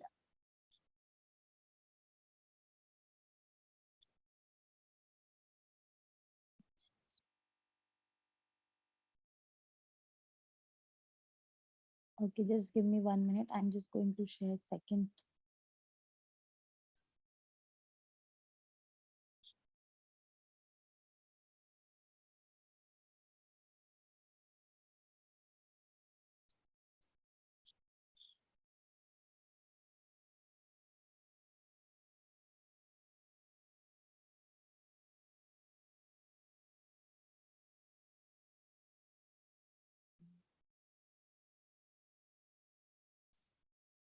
Yes, my screen is visible. No, ma'am, not yet. Yes.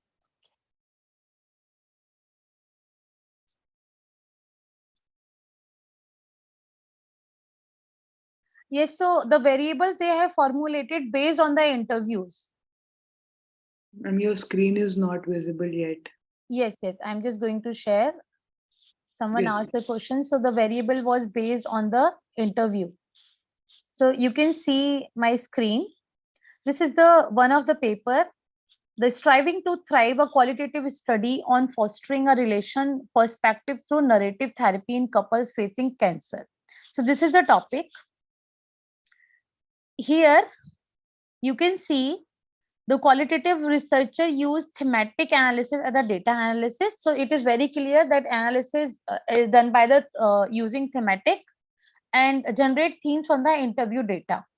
Now you can see, relying on narrative therapy, the focus of the therapeutic interventions was deconstructing cancer saturated stories. So they have taken the in-depth interview and they have listened the stories of the cancer patient.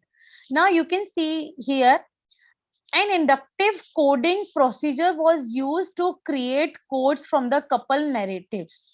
From the couple's story, the narration, they have created the code. These are the code you can see. First, the sub-theme. If the participants, the couple are saying that I feel empowered when someone asks any need, or I am overcoming feeling of shame. These are the sub-theme. After looking at their context, whatever the participants have said, the researcher or the moderator or the specialist, they have given these sub-theme a one major theme, that is the increased vulnerability. So these are the themes and sub-themes. We will also go through how we can make the themes and sub-theme. I'm just sharing first inductive approach. So like this, feeling empowered to ask for needs, the theme, this sub-theme comes under the increased vulnerability. So how the researcher has come to this point that I'll give the theme, I'll give this sub-theme and I'll code this under the increased vulnerability theme after looking at the supporting codes. When I ask for something, she listens to me. I feel we are alive again. It think us is back. So all the themes, all the content, all the variable, you will be able to get outcome from the participants' codes, participants' interviews, participant what they are saying. Then you will be able to give the theme and sub-theme after looking at the description. Now just look at, there is no hypothesis in this qualitative paper. This is an inductive approach. They use the inductive approach. Here also again they explained in the limitation. Just 1 minute. Future work exploring how socio-cultural influences enhance relation perspective can provide a deeper understanding of the way in which therapists, policymakers, and scholars can help couples develop a relational perspective.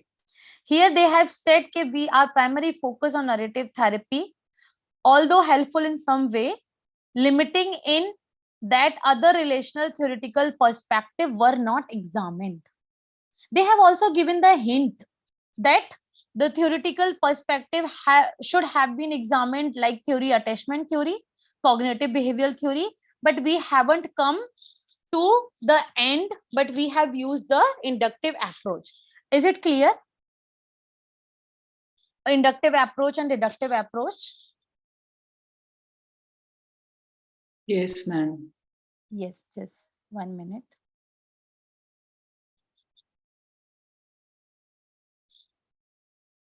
Just 1 minute.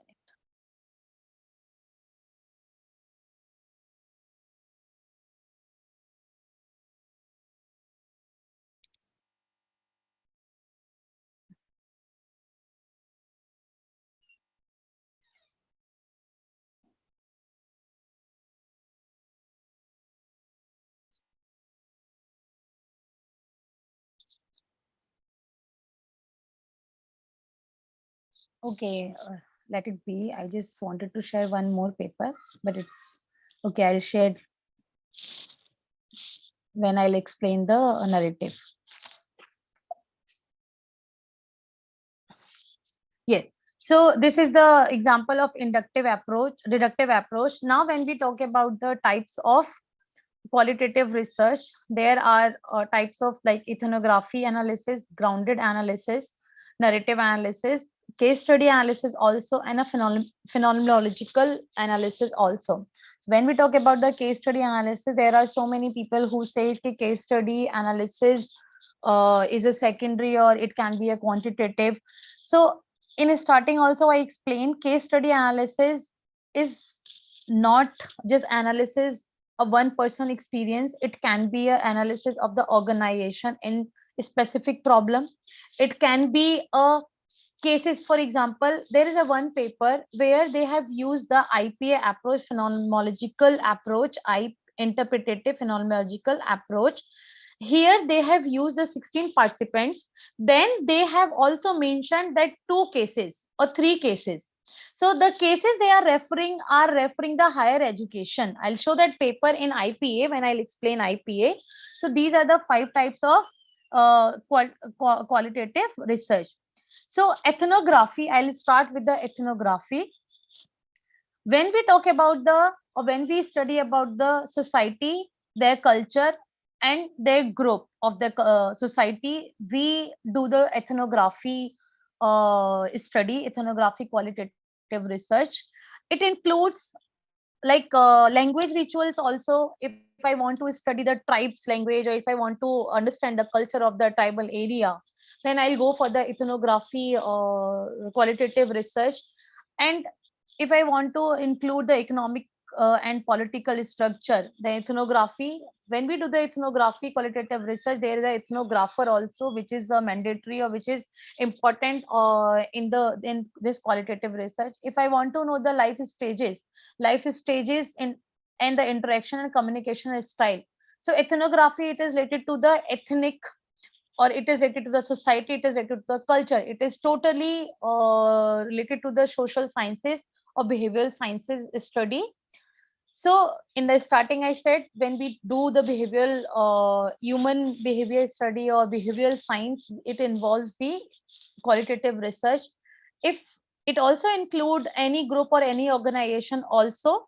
So if I want to study a culture of a specific ABC organization, then we will go through the ethnography. So what are the main factors when we do the ethnography research? As first thing, it will be conducted in a natural setting. If I want to study the culture or the language of the tribal area, I have to go there and I have to observe, and observation will be there, interview will be there, or unstructured, structured interview. It depends how you will be able to collect the information from that setting.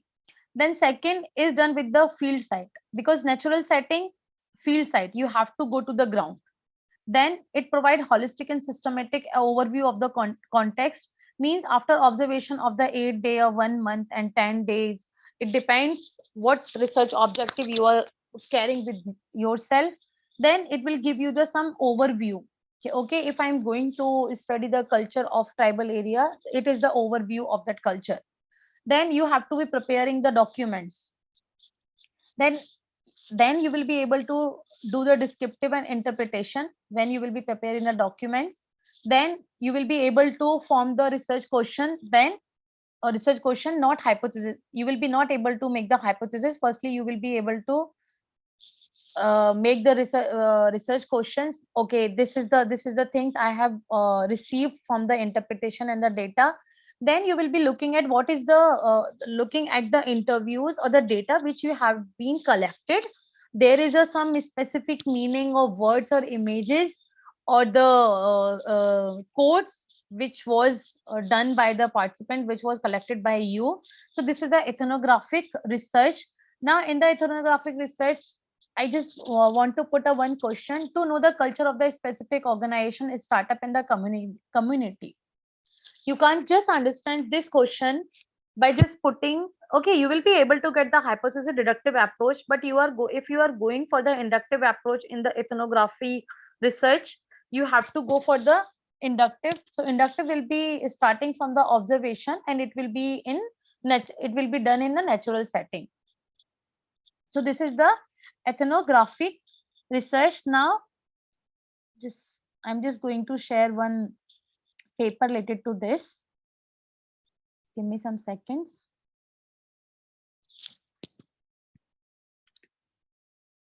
So it will be okay that if I'll explain one types, then I'll show that in a research paper. Or it will be okay after explaining all the 5 types, then I'll explain in that research paper.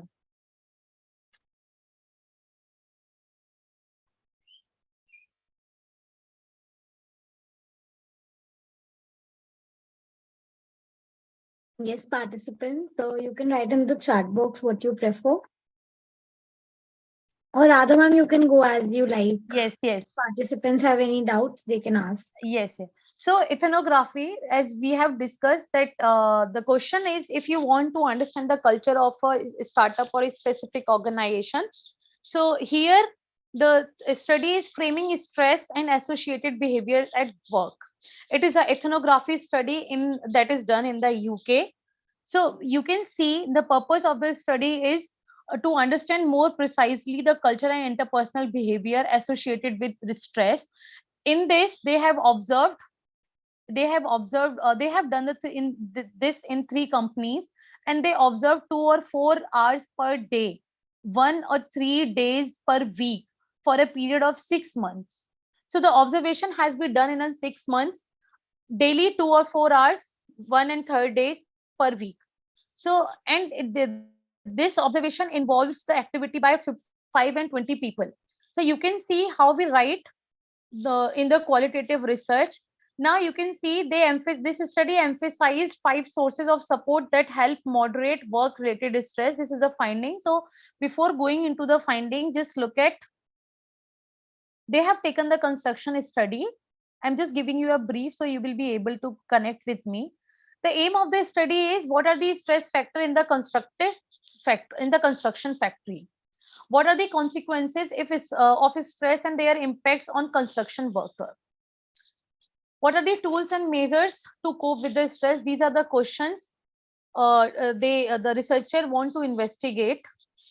Now you can see the methodology they have taken here. We postulate that the analysis of relationship systems, roles, culture, and behaviors of people within the construction organization may sometimes not be understood well by using quantitative approach.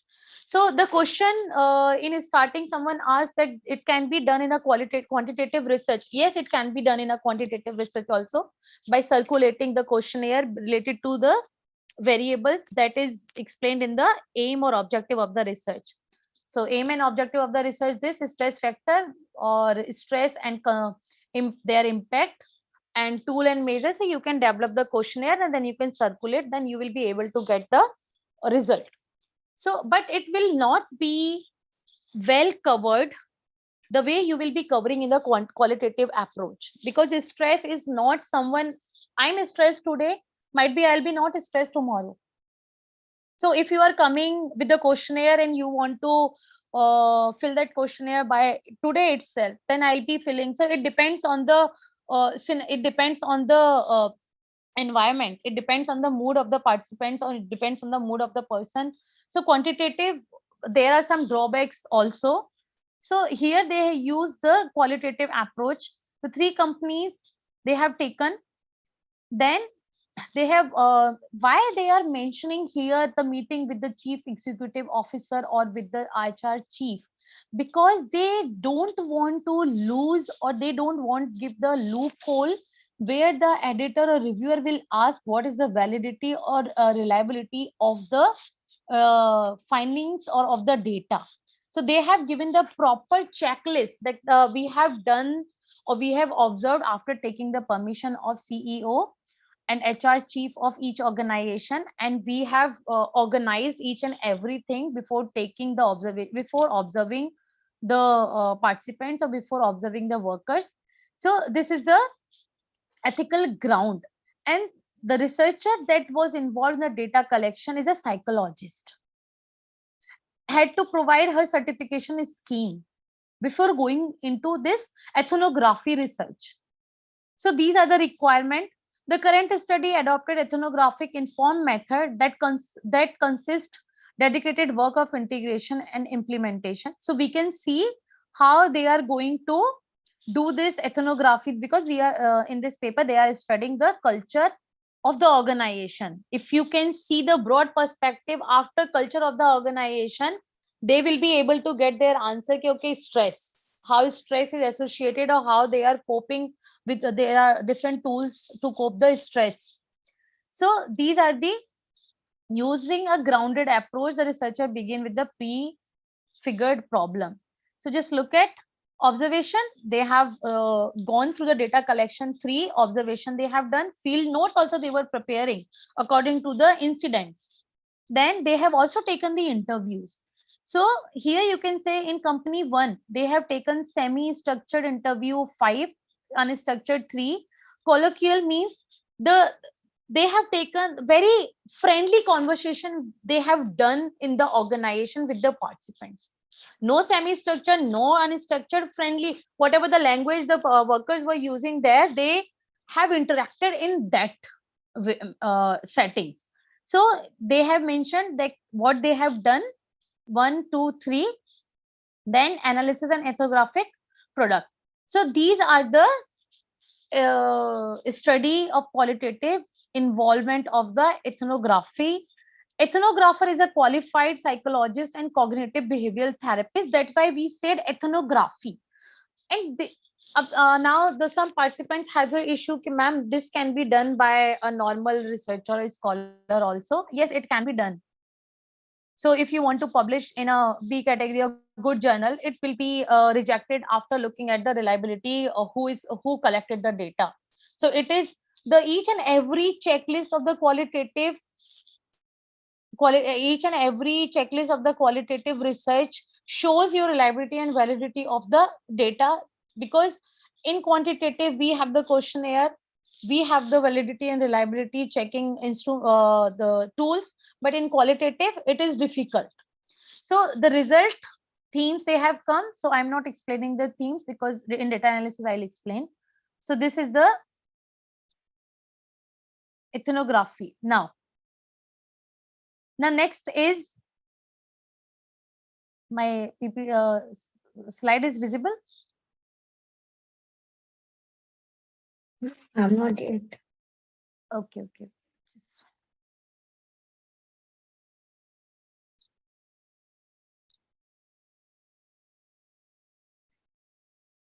Yes.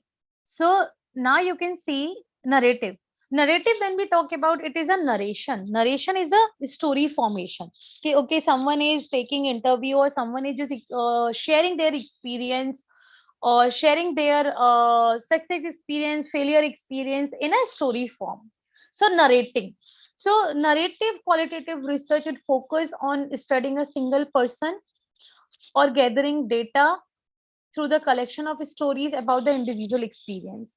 So when we talk about the collection of the stories of about the individual experience, it can't be done in a one day. Again, if you are going to do a one day, okay, I'm just going to take an interview of um, Advani, okay, and I'll just look at what are the report, what is the experience of their share has gone up like in NSC and BSc. So I'll just want to take the story of Advani about their success. It can't be done in a one day, because again there are control variable, or there are independent variable which will affect your gathering the data. Environment will affect, the culture will affect, the day will affect, the mood will, so personal factors and environmental factors will affect the narrative qualitative research. So again, it can be done in a 4 or 5 sittings, or more than that if you will be able to connect with that person. So it will be increasing the reliability and the accuracy and consistency of the data which you will be getting. So listening to people telling stories and analyzing and deriving the meaning. This is the analysis part. Insights of people experience deal within. These are the, if you are going to look at these objective, you have to use, or it will be suitable to using a narrative qualitative research. Like example, entrepreneurs talks of their success, or you are going to look at the experience of cancer patient. So narrative analysis, when you are collecting stories from the participants, type of research questions like either structure of narrative or specific experience you want to cover, or strength, give insight how individual communicate their life experience and how you will be able to construct the meaning from their stories. Weakness is this, when only one approach, socio culture or language will be there, you will be able, if you are not having that broad perspective, then the limitation, the weakness will be, you will be interpreting data according to your knowledge, according to your experience. So here in narrative analysis, we always look at the other's perspective also. We call this inter-reliability. When we check our qualitative data themes and qualitative data themes and sub-themes by the other person. Now the narrative, we can see this.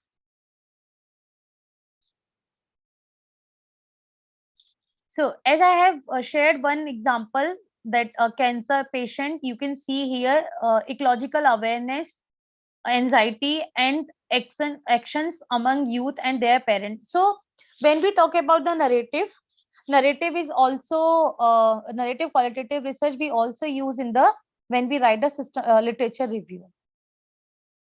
So when we write a literature review, we also use the narrative methodology. It is a qualitative, as I explained earlier also. So you can see here in this paper,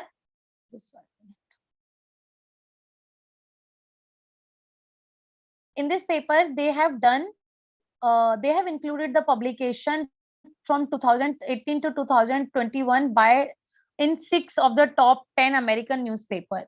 So it is a secondary data formation. Then they have come with the narration story form. They analyze those 218 to 221 newspapers or the text, and the search area is this. So it is a literature, a kind of literature review. They use the story formation to analyze the data. So it is a literature review. If you are going to, it is again a review article in narrative. Now you can see fallen angels and forgotten heroes. This is the qualitative study based on the narration. So here the objective is to study, to understand, to explore the perspective of critical care nurses and discover their perception. Now it is visible, my paper.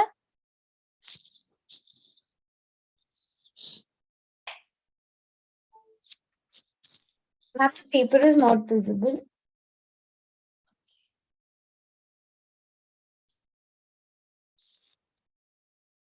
Yes. Yes, now it is visible. So here the qualitative research by the exploring impact of the angel and the hero narrative on critical care nurses. So this is the during the COVID-19 pandemic. You can see the objective of this study to explore or understand the perspective of critical care nurses and discover their perception about the angel or hero. So they have taken 23 critical care nurses that was located in the UK, Australia, and North America. So just come to the main point.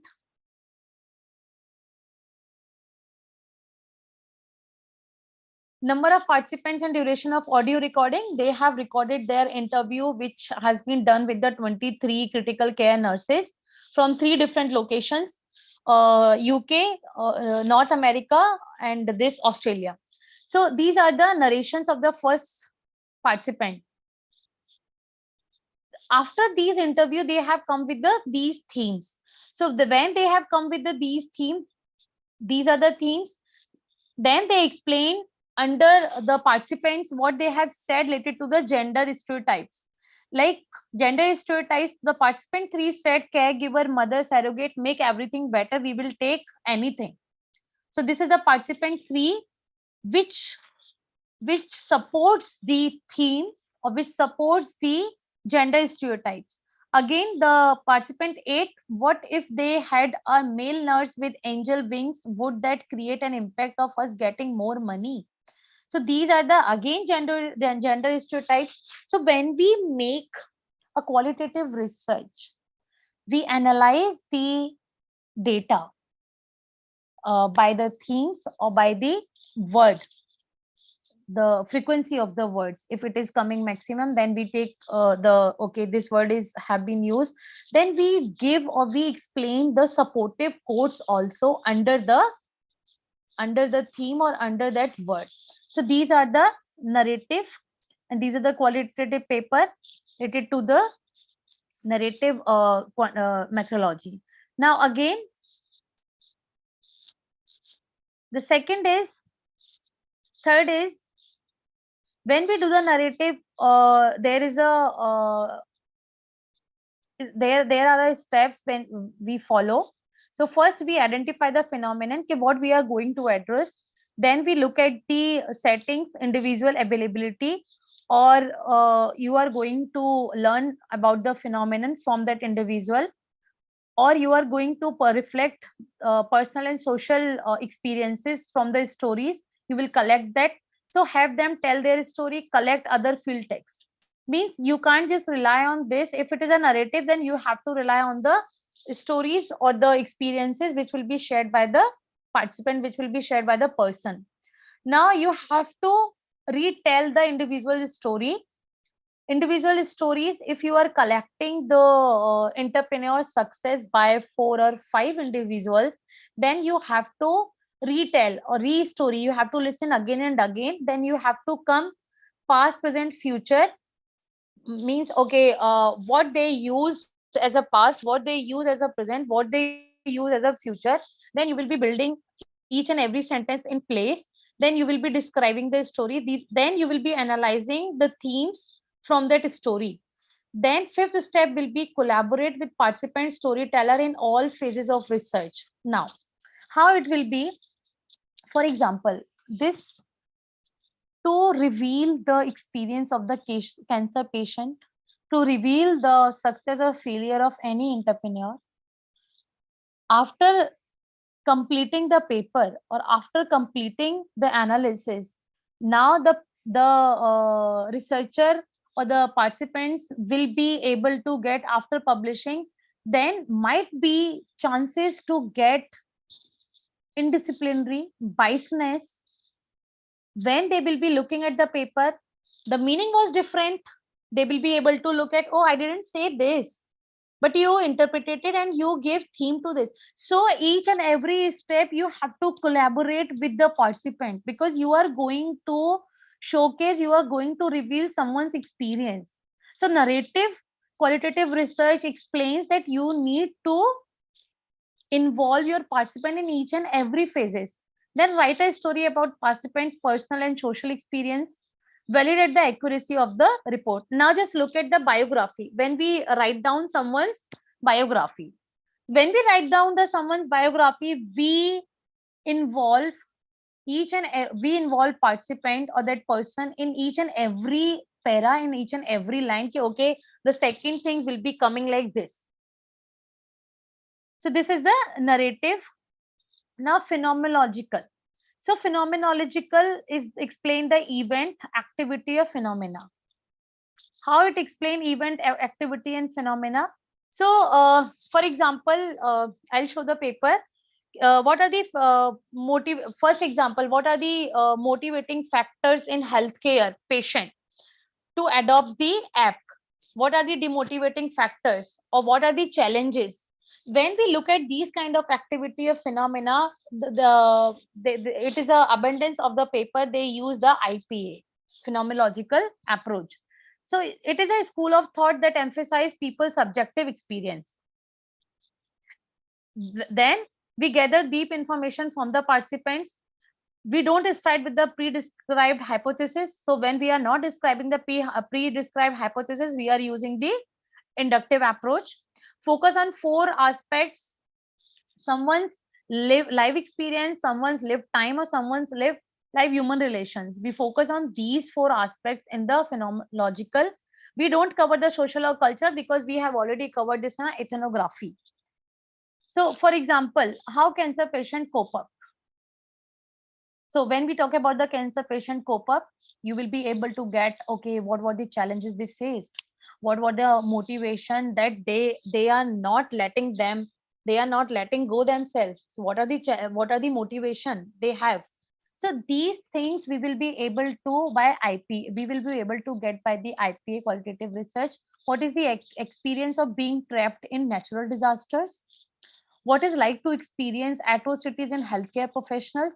So again, what is like to experience atrocities in healthcare professional? Atrocities means the doctors, what kind of violence they face from the patient or patient's family, from the society.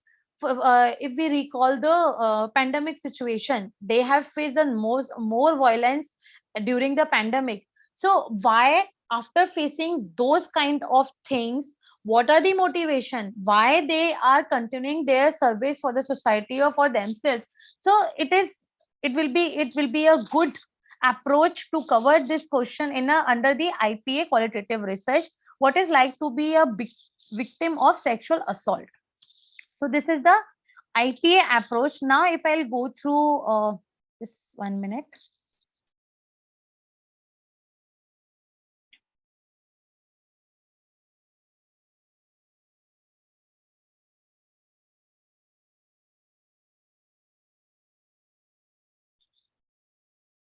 So I'll explain 2 or 3 types, then we will do a practical.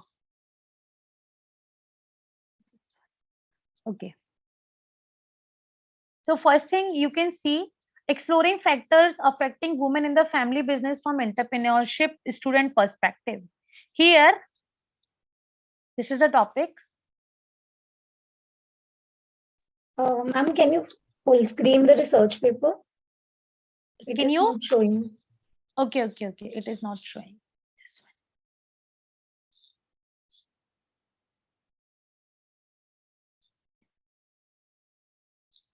Now it is showing. Now my screen is visible. Ma'am, it is visible, but then I mean, the research paper is not visible. Still showing the papers. Okay, just 1 minute.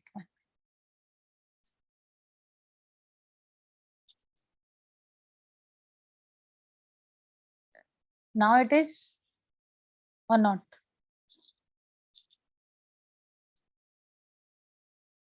Yes, now it is visible. Yes. So this is the one paper they use the IPA approach. So what drives research in a higher education and Indian context?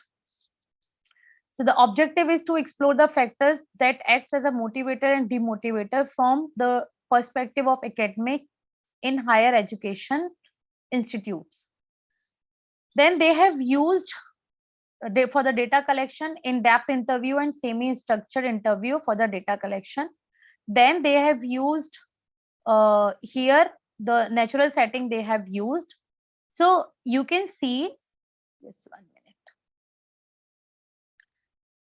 Qualitative methodology, interpretative phenomenological analysis they have used because they are going to investigate the lived experience of the participants, because they want to understand what is the motivators to do research in the in higher educational institutes.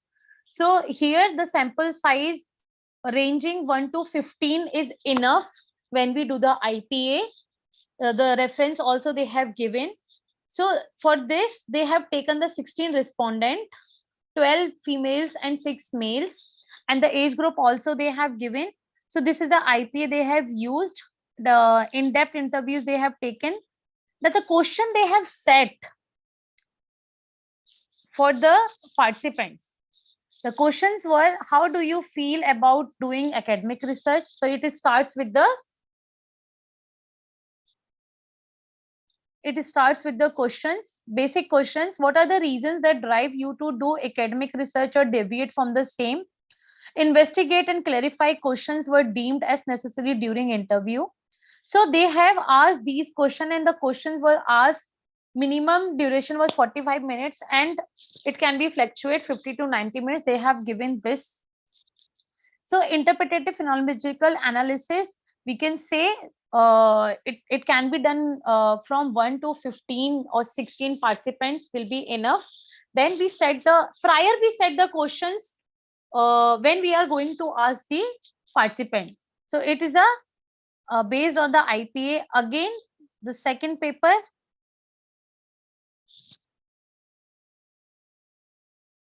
this you can see IPA is a qualitative. Okay, I haven't shown the name.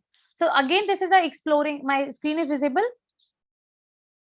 Yes, ma'am. Yes, the topic is exploring factors affecting women in the family business from entrepreneurship student perspective. Now here you can see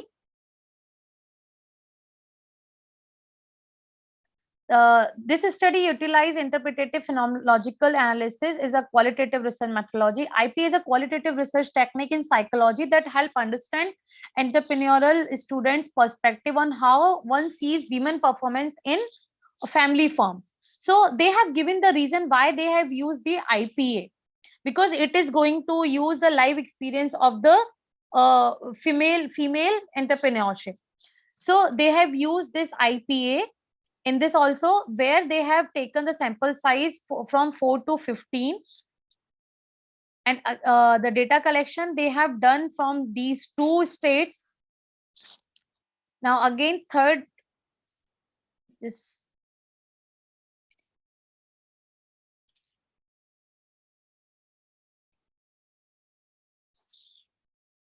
my screen is visible.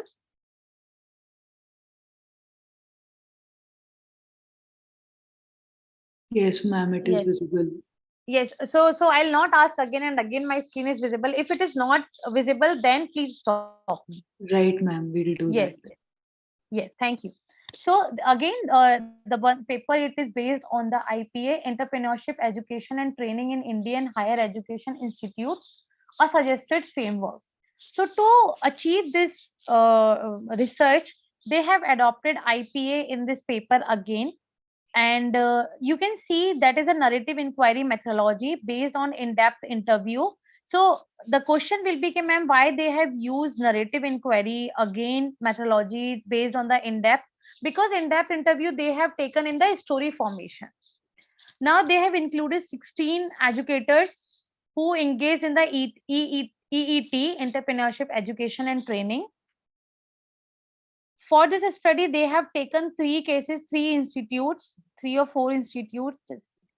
Where is the methodology?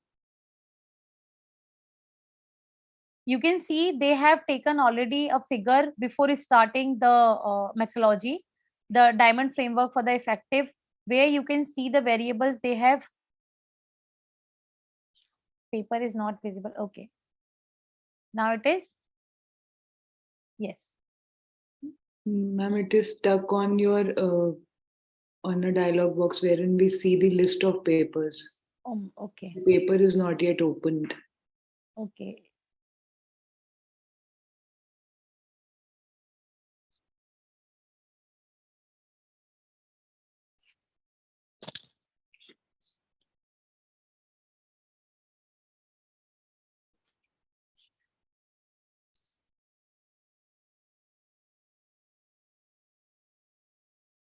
Just 1 minute.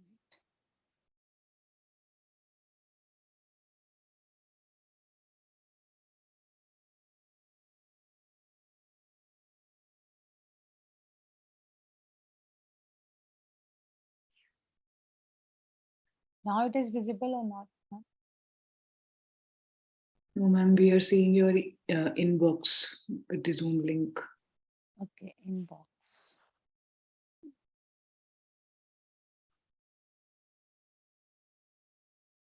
Now it is? Yes, ma'am, it's visible now. Yes. So this one.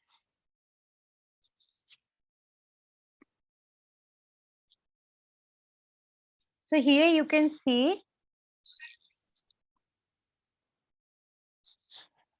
they have taken the model in starting where they have explained how practical indigenous practice-based knowledge creation and entrepreneurship as a core course, indigenous research-based, pedagogical efficiency and course effectiveness. So they have taken this model already from the literature, then they prepared the question. So we can say they adopted the deductive approach. Now after this, they explain how they have collected the data by IPA approach. So the present study considered compromise the university teacher involved in teaching entrepreneurship courses in Faridabad and Gurgaon. So they have done this research by the 25 teachers from various universities, and they have found 16 were found eligible for the study because they have already given the filter that the teacher should teach this entrepreneurship courses, and they have also said the experience that they should have experience by teaching this course at least 4 or 5. So 16 respondents they have finalized, and now the using the case study methodology. So earlier also there was a question which came, ma'am, why they have mentioned the case study methodology. Case study methodology because the teachers they didn't approach individually. They adopted 5 institute and 2 states. So the cases were the organization, not the participants. Participants were the 16 interviews they have taken from these 3 or 5 colleges or 5 universities.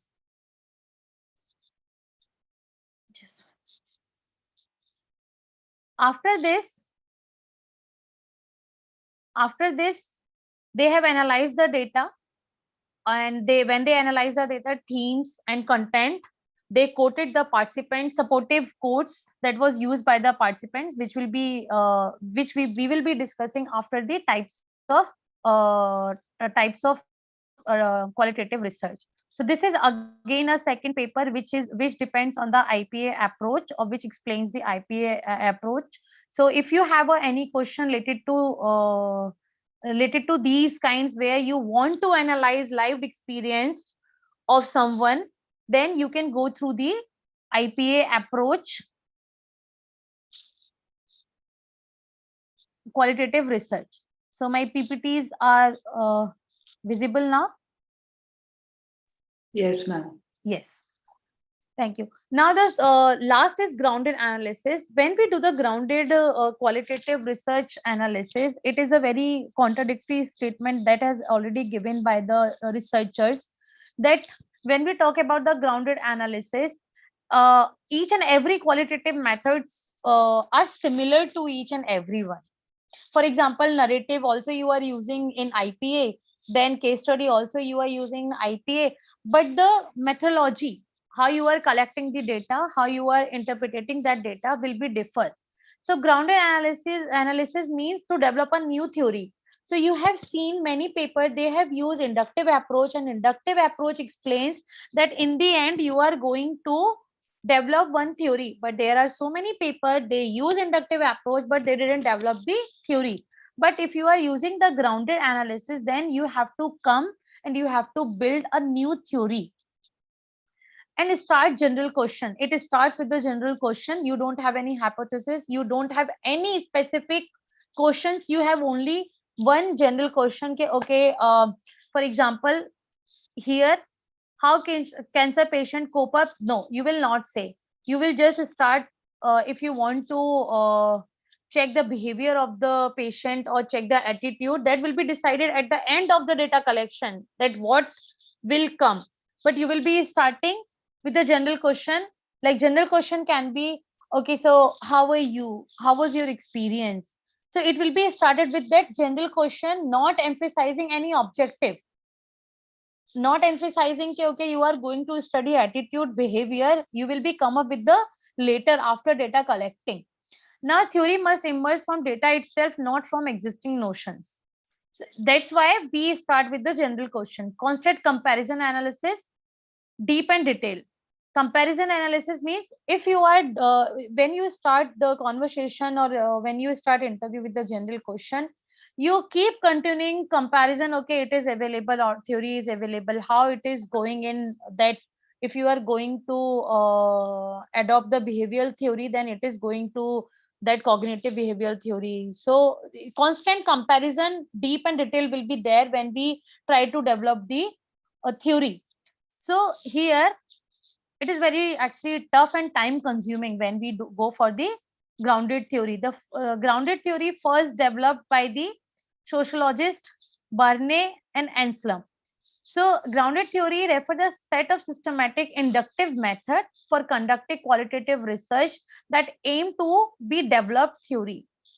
It can be a particular phenomena check, discover new theories that are based on the collection and analysis of a real world data. For example, nowadays, when we talk about the digital, how the old theories like a cognitive theory or theory of reasoned action are reliable or are dependent or are emphasizing the behavior of the millennial when they are too much tech savvy. So when we talk about the grounded theory, we talk about the analyzing real world. Now, step for grounded theory, we start with the initial research question. When we collect the data, we go for the theoretical sampling. When we collect or recruit the data, we call this theoretical sampling.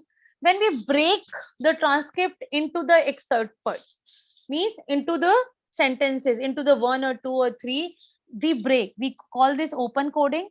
When we break the group excerpts into code, we call again open coding. When we break the group codes into a categories, I'll show how.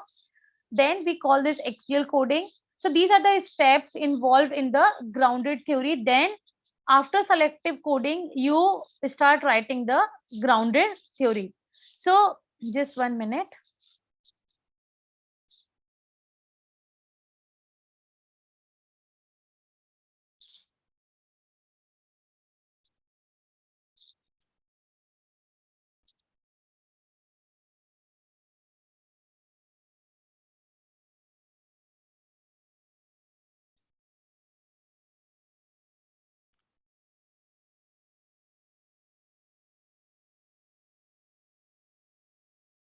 Okay.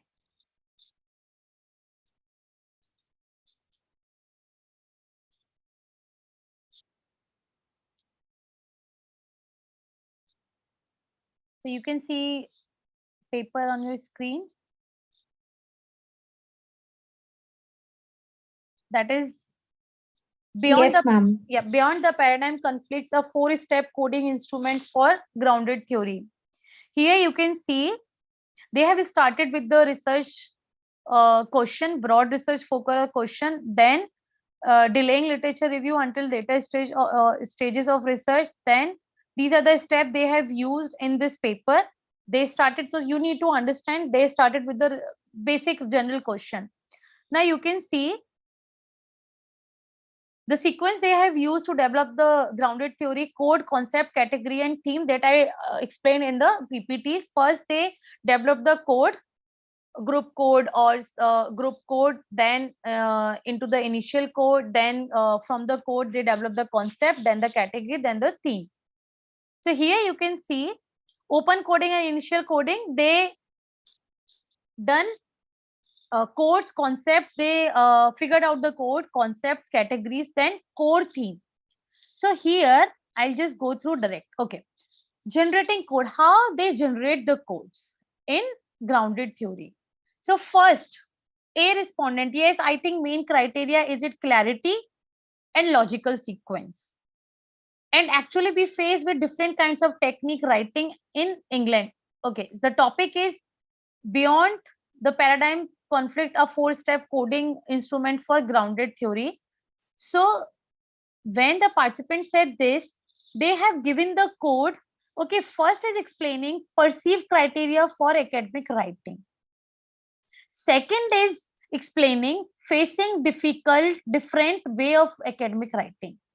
This is the interview data excerpt. Then they develop the code. After developing these code, for example, first, I think main criteria is clarity. So this is the perceived criteria for academic writing in target culture. Now from the code, they are developing the concept. Okay, this explains the concept of understanding of target discourse. And why they are saying discourse? Because discourse explains the language. So now from this concept, they are developing the categories. So this understanding of target discourse explain the category of contemplation. Now contemplation, after contemplation, they have come up with the theme. So in the contemplation, there are two concepts which are coming. First is understanding of target discourse. Second is awareness of previous context. Now the theme which explains this is critical awareness of academic writing. It is a way to come up with the grounded theory. Is it clear? So nobody will explain how you can create the code. They will always explain you can go, when you will be starting, you will be able to convert code into category and themes. But it is very important. So again, I am explaining first this. Now just look at this. Initial coding, how we do the initial coding. For example, interview transcript is interview is saying, interview is asking, can you tell me about what you like to eat? Okay, then the respondent is saying, I like crepes, chips, sweets, I like sweets, chocolates. So after looking at this, the researcher can explain, okay, this sentence or this 3 lines are explaining the food preferences. Clear? Okay, so my initial coding is done. This is explaining the food preferences. Now interviewer is asking, what do you like about those things? Child is saying, or the interview participant is saying, well, the apples and the other fruit I just really like because of the taste, because it's also healthy. So they are talking about the healthy food. Then they are saying, my friend also like this, so I eat them with my friends. Okay, then peer influence is coming. Then I really like sweets and chocolates. They are my favorites. So here you can see, and if you eat too many, they can be bad for you. So also they are giving the consequences. So effects of sweets and chocolates. So this is the initial transcript. This is the initial coding. Now after initial coding, what we do?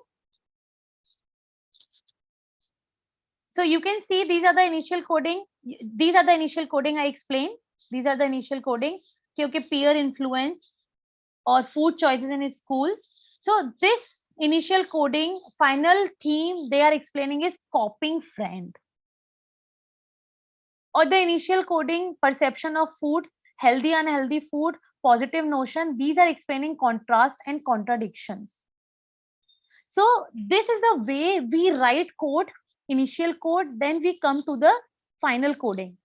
So I think, is it clear now? Okay.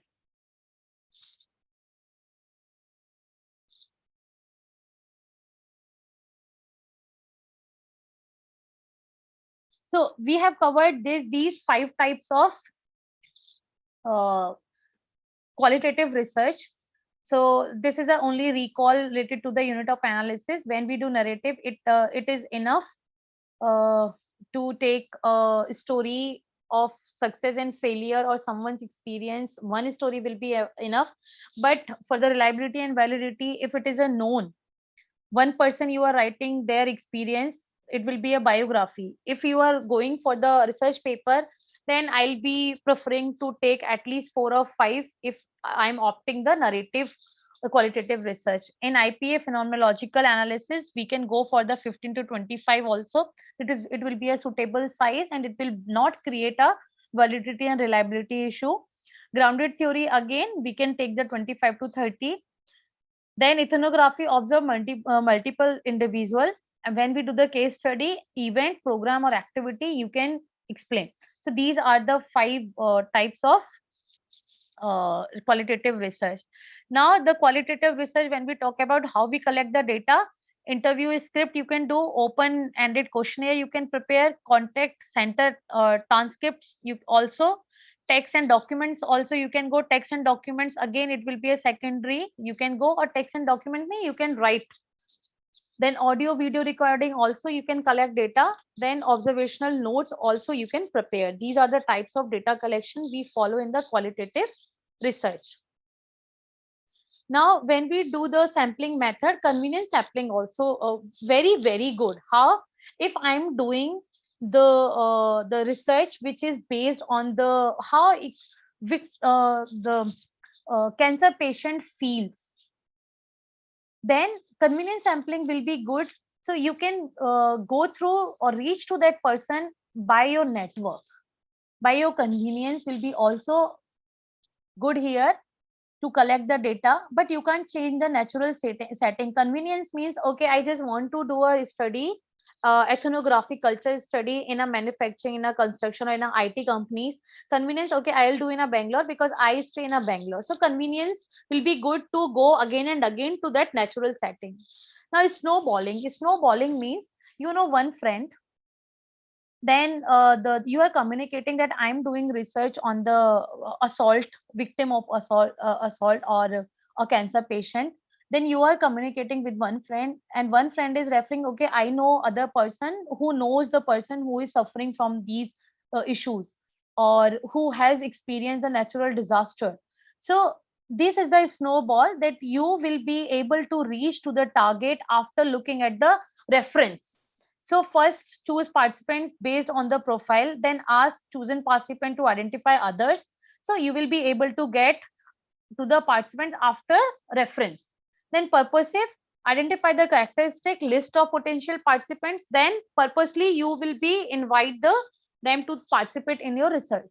So these are the sampling method in a qualitative research. We use most of these, we use these 3 types of methodology.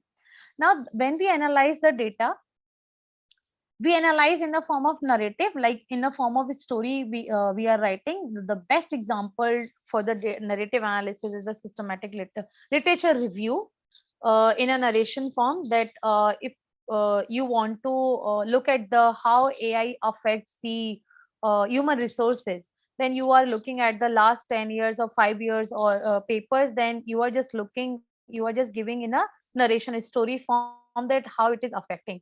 Content analysis, when you are looking at the frequency of the words. Thematic analysis, when you are looking at the themes, when you are developing the theory in grounded.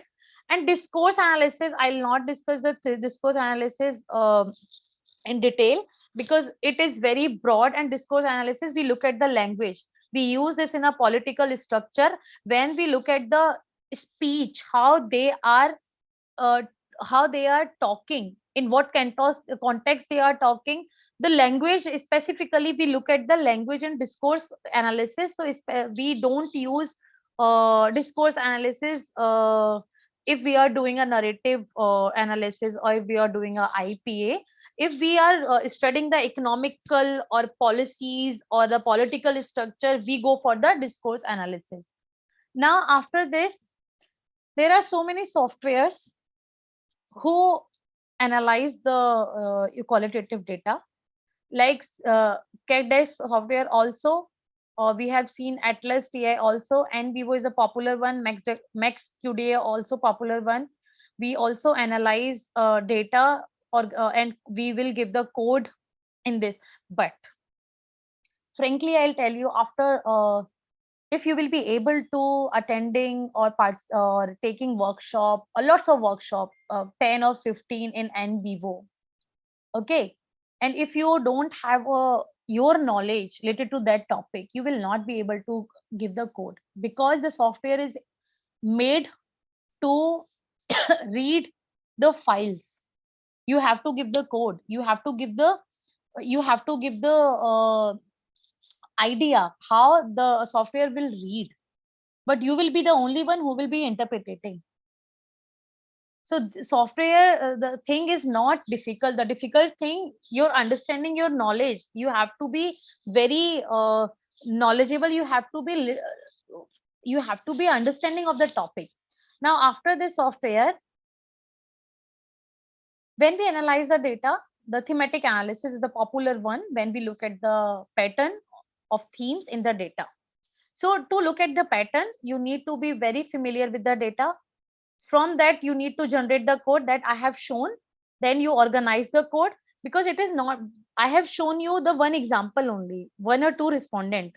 If there are 50 respondent, then your software will work. Then you need to identify theme based on the code. Then you again reviewing and defining the theme. Then finally, you will be able to give the name to the theme. So code here, for example, the participants have used active, willing, motivated, outgoing, sensible. Here the spelling is wrong. So we can say these are the theme. I can give individual characteristics, characters, or participation. So these are the thematic analysis, how we do the thematic analysis, how we give the themes. So this I have already explained. I think there is no need to explain again how we generate the code and theme. So after this, I'll share this link also, where you go through the how we do the thematic analysis by software also, or by manual. I'll share this website where you will be not able to, if you will not be able to attend the workshop, or you are doing your qualitative research and you will get stuck, then you can go through this website also. Now, the second is content analysis. In the content analysis, we look at the frequency of the words. We look at the recorded human communication, like audio, video, tweets, writing, etc., to evaluate more and more pieces of content, means more and more pieces of words. So we look at the existence and frequency of words, then we analyze the relationship of those words. So it is a content analysis. Here, just look at. Initial code was, okay, in my script, 201. It can be solved by the software. Then you have to give the theme. So in my script, there was a 201 frequency. Seed money was used. Team was used 150 times. Idea was used 70 times. Culture was used 85. Values was used 16. So the frequency of the words. So this is the example of study about leadership characters on the basis of the interview. Identify phrases of word in tourism pamphlets highlighting India. So here you can see seed money, valuation. These are showing what theme or what final code or the second code you can give to these. Seed money and valuation. Is it related to the capitalization? It is related to the capital or company size, or we can say it is reflecting the organization structure. Then we can see team, ideas, culture, and values. Culture and values, it is defining the culture and values, we can say, or idea, we can say it is defining the ideology. So it depends on your understanding when you do the research, how you will be able to give the theme on the basis of the frequency of the words.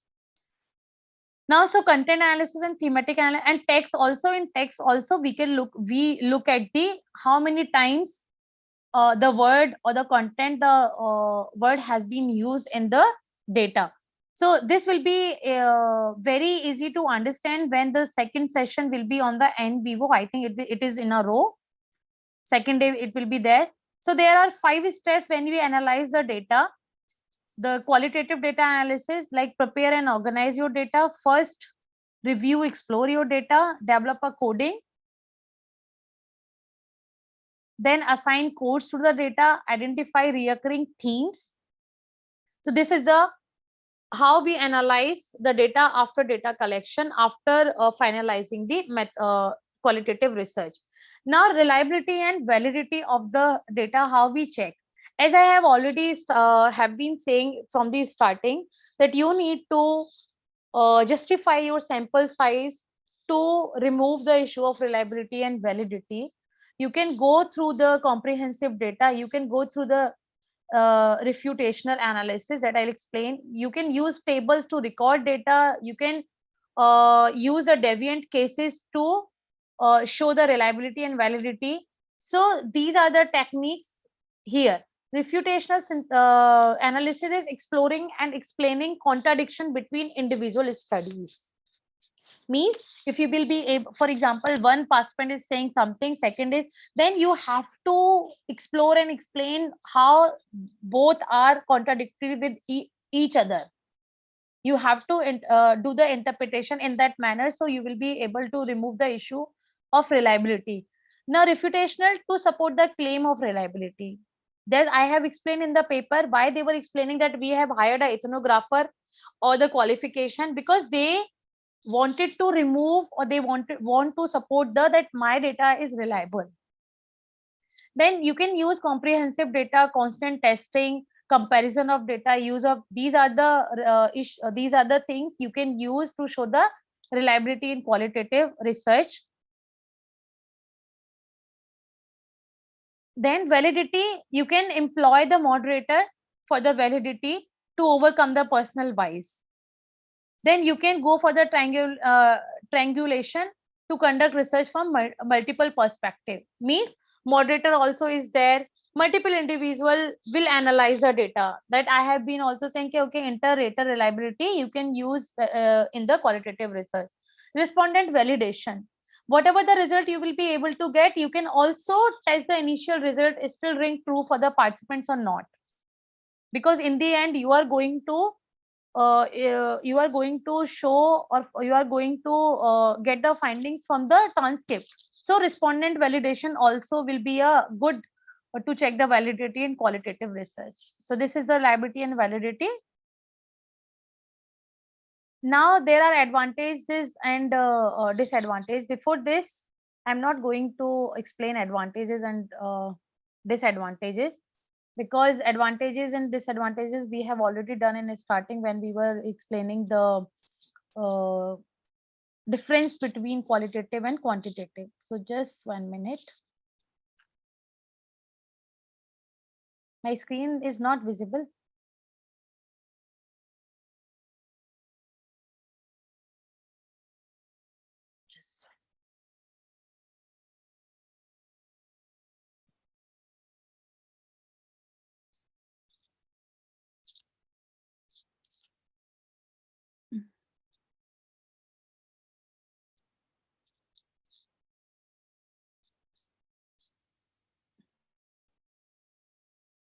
My screen is visible now?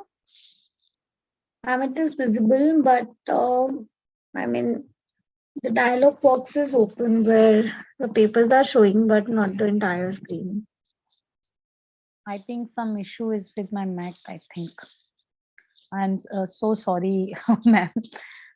Every time you need to, I need to check. It's okay. You can share the research paper. Yeah, now it is visible. So when we do the Share हो रहा है?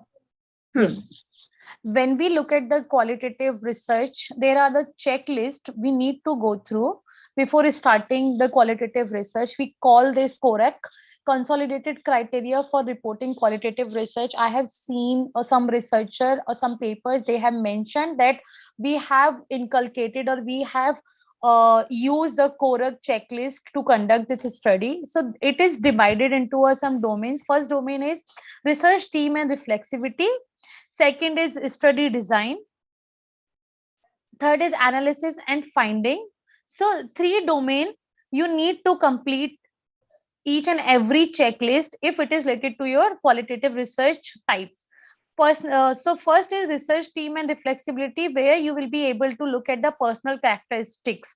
Personal characteristic means, okay, facilitator is there, interview is there, what is the credential, what is the occupation, gender. Occupation means if I'm conducting research, what is my occupation? Am I a researcher in some project? Am I a teacher? Am I a professor?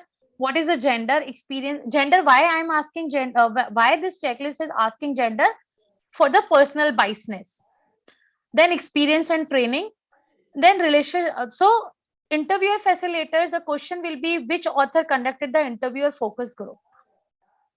Which author? If there are 3 or 4 authors, which author will be? Then what were the researcher credentials, qualification? What is the occupation, gender? What experience or training did the researcher have?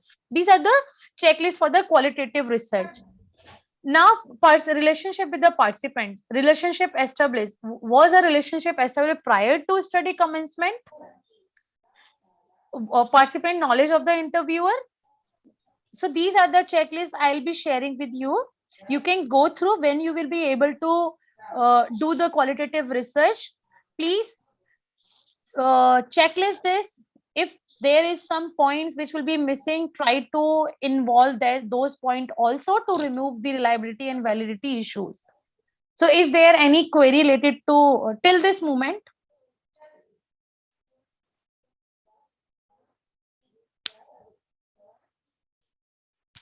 I think there is no query. Okay.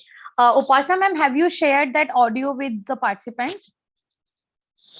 Yes, ma'am. I shared it on WhatsApp with all Yes. the participants. So I think everyone has got the audio which I have shared with all of you. So what you need to do, firstly, will you be able to do it individually, or we should do in a breakout session? I think if everyone is free and they are able to do that at this moment, we can do in a breakout session. If some are busy and they are just listening, then we can go for the individual. Please share it here. So should I share, or ma'am, you are sharing? I think just Ma'am, you can share the audio directly. yes, here yes, ma'am. in the document form. Just 1 minute.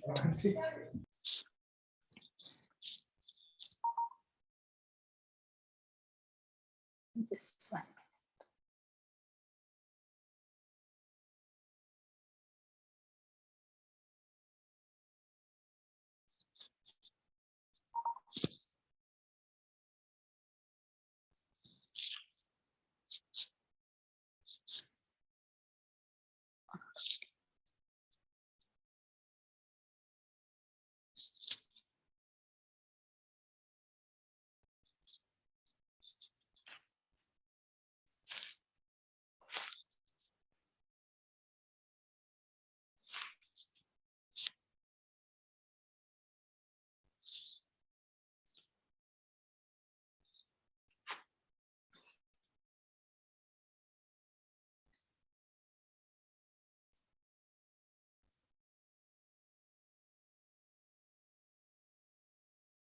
Just 1 minute, I'm just sharing.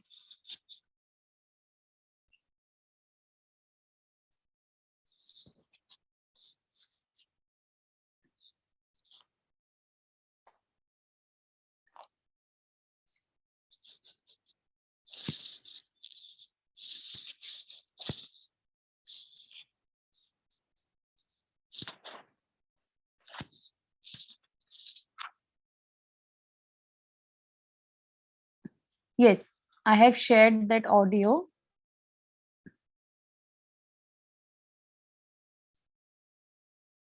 I'm not showing anything, so it is not visible. The audio I have shared. Participants, the audio is in the chat box. You need to download the audio from the chat box.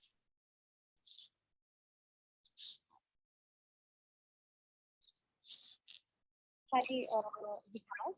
Thank you so much for giving this thoughts and opinions related to the climate change. So I'm just going to start. Should we start? Sure, ma'am. So I think my audio is. So Have I played the audio? Just Yes, I have. okay. So I think you have downloaded that audio. So what I'm going to do, who will be able? Is it same which is available? Yes, ma'am. It is same. Which is in WhatsApp. Pasna ma'am, she shared with you. So I'm just going to do a this breakout session. So what you need to do, you need to listen that audio.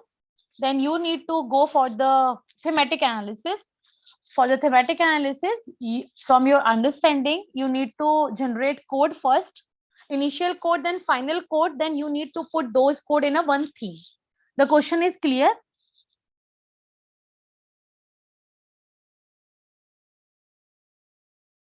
The question is clear. You need to generate a theme based on the code, based on the answers, which will be in the, which is in the audio. Yes, thank you.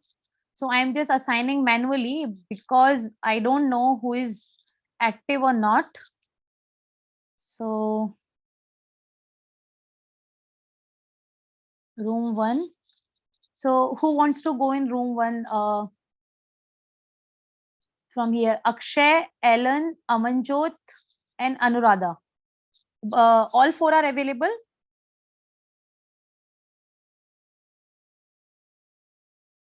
Please, you have to respond because yes, these are Akshay, Ellen, Amanjot, and Anuradha. Okay, if 2 or 3 are available, it is enough.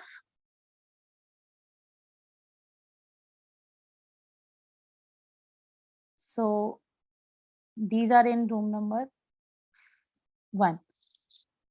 Okay, now room number 2, I am going to assigning Ashish, Avnish, Babita, and Viraj. So these are done. 5.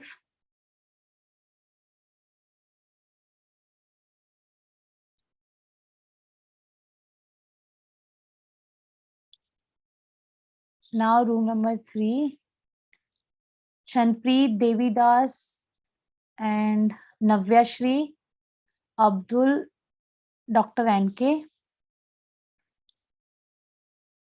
Okay. Room number 4, Krishna, Mohammed, Mona, Neelam, and Dr. Fat Sudam. Okay. Room number 5. Who is not available? Is it okay? So the rest of the members in that room, they can go for it. They can do. Room number 6.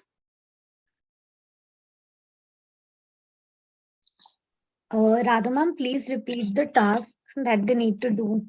Or just So brief them. you need to listen the audio, then you need to come up with the codes, initial code, final codes, then the themes.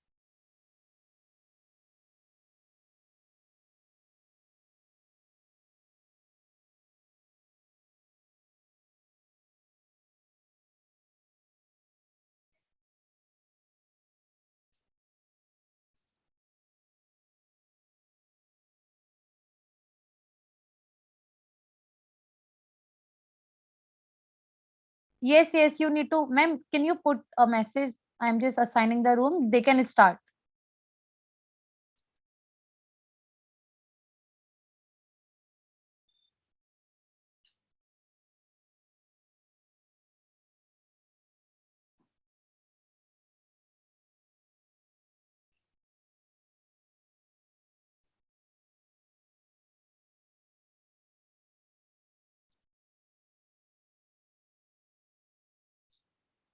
I think I'm just going to recreate this automatically. It is taking too much time. Recreate, signing.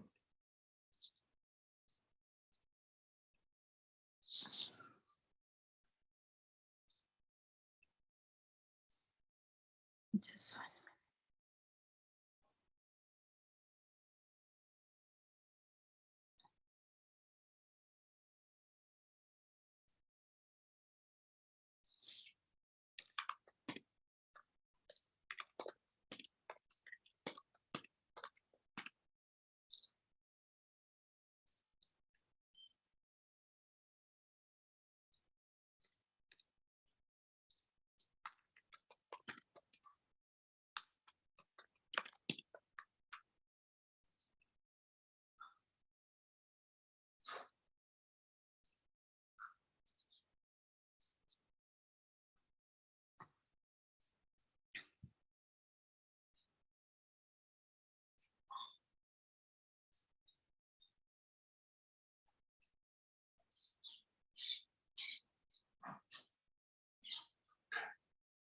I think everyone has got the room except co-host.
Gayatri, can you make Radha ma'am the co-host?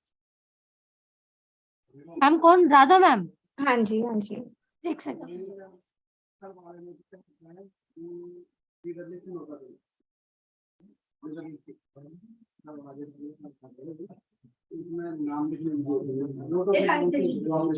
ठीक time पे आ गई क्यों? Course बनाना था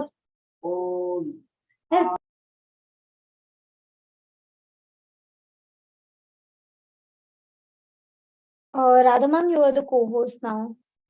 Yes, ma'am.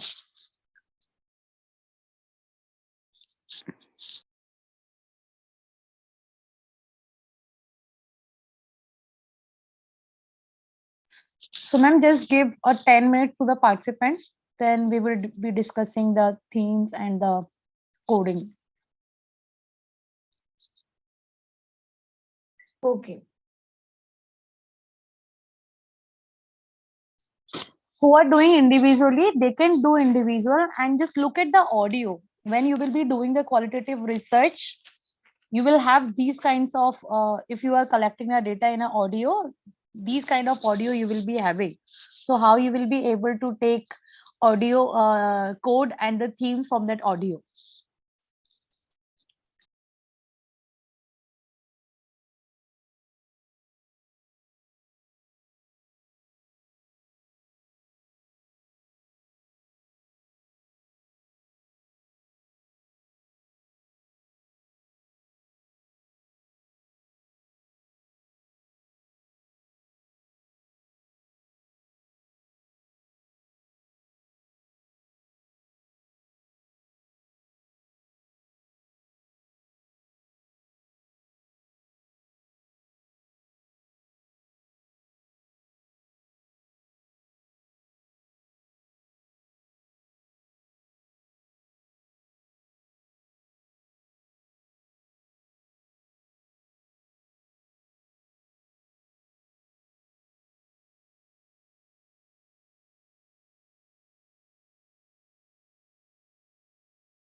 I think everyone has come up from the breakout session. So whoever was listening the audio, they can work alone. There is no need to work in a group because it is creating a chaos because some are not available. So who are available, they can do and they can create codes and the themes. Yes. Thank you.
So I have closed all the rooms, so all the participants will be in the main screen in a 40 seconds.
So everyone has joined.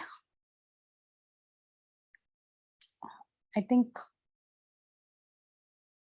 some has logged out. Only 61 participants I can see, including co-host. So it's okay. Okay, how many of you have listened that audio? So can I know what was the, yes, thank you so much for listening that audio. So what was the main idea behind? Okay, that was related to the climate change. So it was involved which research methodology, qualitative research methodology? If you can, yes. If it was a qualitative research methodology, so it was involved IPA. It was definitely not involved grounded theory, or it was involved the IP. The interview was the data collection methodology. So it was interpreted phenomenological analysis, or the narrative analysis, or the which analysis it was, or the ethnography. So ethnography it was not, because it was not related to understand the someone's culture, or yes, it was the IPA, because IPA explains the lived experience of an individual in that situation. So when we talk about the climate change, global impact, we are living in those changes. Yes. So it was a structured or semi-structured questionnaire interview. Yes, semi-structured, it was the semi-structured questionnaire, because we could have seen that some questions was coming after listening the participants response. So now it was related to the climate change. So I'm just looking at the code. How many code you will be able to generate? Can I please put in a chat box? Code. I'm not asking the theme. If you will be able to generate the theme 5 or 3, it's good. But how many codes? Initial codes or final codes? Yes. Okay. Can you name them? The codes. Okay. The temperature. Global impact.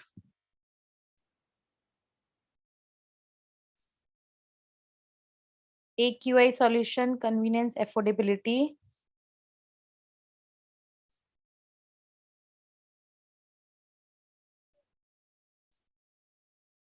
Individual effort.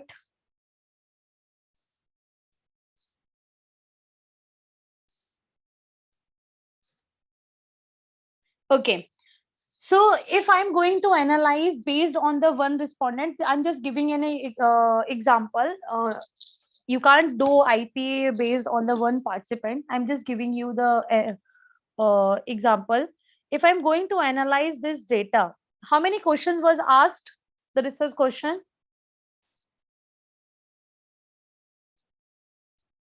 7 or 8. Yes.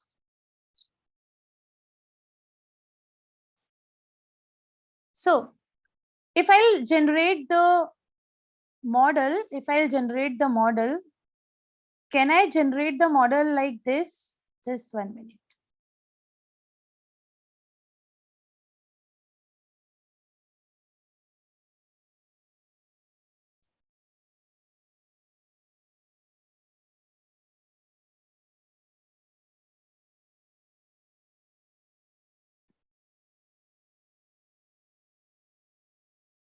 My screen is visible? Yes, ma'am. Yes. So can you see the, after looking at the codes, the reason for adopting the eco-friendly behavior and the reason against from about adopting eco-friendly behavior. Can I develop model like this? Yes or no? Because the perspective can be different. Yes. So if I'll go through the reason for adopting eco-friendly behavior at an individual level, I can go through the reasons will be the affordability. It will be a reason against the eco-friendly behavior because everyone can't afford the jute bag or can't afford the sustainable product because they are expensive. Reason against will be a second. You have gone through the audio, you should answer. Yes, accessibility, convenience will be the reason for adopting the eco-friendly behavior, and reason against will be expensive,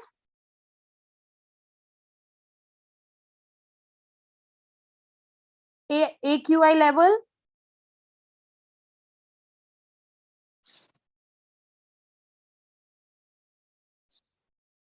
reason for adopting health issues, reason for adopting peer pressure, or reason against can be also peer and superior pressure.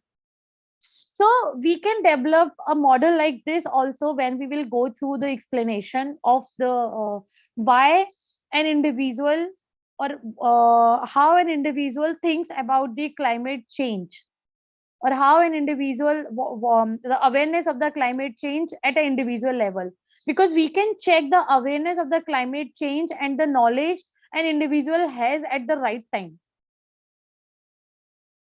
Or also we can go through just 1 minute.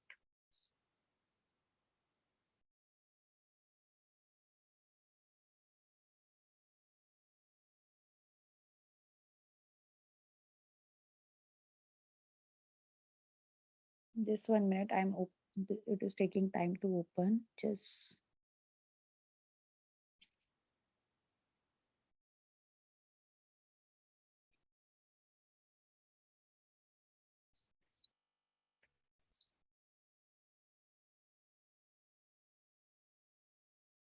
if I want to do a very basic understanding of this paper, the climate change, after gathering or collecting the data, can I go through? My screen is visible, I think. Yes. I can go through just, okay, what drives to adopt a eco-friendly behavior? What are the motivators and what are the motivators for adopting eco-friendly behavior? Or what are the challenges to adopt the eco-friendly behavior? So first we can say theme 1 will be the motivators for adopting eco-friendly behavior. The second will be, the theme will be demotivators for not adopting eco-friendly behavior. So where you will be writing, for example, the motivators, you will be writing here the better like convenience and affordability. So in convenience and affordability, you will be writing the participants' codes also, how you can say the motivators factor to adopt the eco-friendly behavior is affordability and convenience. So I have only shared one audio with you. When you will be collecting 15 audios or 15 documents related to the research, then you will be able to quote more, quote the participants' quote with support of the motivators or with support the theme. Is it clear how we can develop the basic paper of the qualitative research? Now, the second will be, if I'm going through the knowledge expansion, the motivators here related to the higher education. In my research, adopting the health issues, because my participants knows that the climate change, the temperature is increasing or raising day by day, it will create the health issues. So here the second motivator will be the health issues. So the supporting course you will be giving here, okay, the quality of sleep is deteriorating because of the climate change. And the second is health issues because of the air, because of the pollution. So that is the motivation for an individual to adopt eco-friendly behavior. Now, the second, these are the sub-theme. The main theme you have come with the motivators to adopt eco-friendly behavior. These are the sub-themes. Sub-theme is like first, convenience and affordability. Second is, we can say, health issues. Third will be peer and superior, we can say. So when you will be writing your qualitative research, you can come up with these themes and sub-themes, and you can explain with the support of the participants whatever they have said in their interview. So this paper, they described only 2 themes. You can also describe the two themes, and a sub-themes at least describe 7 or 8 themes should be there. Don't come up with the, okay, in motivators, I'm just writing a 2 sub-themes, and demotivators, I'm just writing a 2. No, just elaboration should be there. So it is clear how we can write down the qualitative research by the IPA, by just looking at the audio, or you will be you will be also attending a session on NVivo, where you will be also going through how we analyze. But NVivo will give you, okay, these are the number of frequency words, or these are the content analysis, but you will be the only one how you will be writing. So I have shown how you can write down, how you can start writing at least qualitative research paper. So is there any query?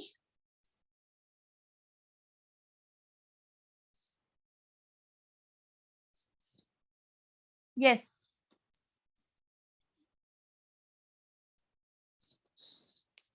Yes, Geetika Jain. Please, ma'am, you can ask.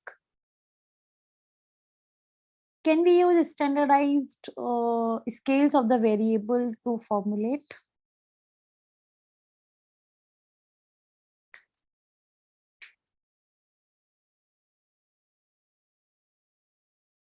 I'm just requesting, ma'am, can you unmute so I can understand?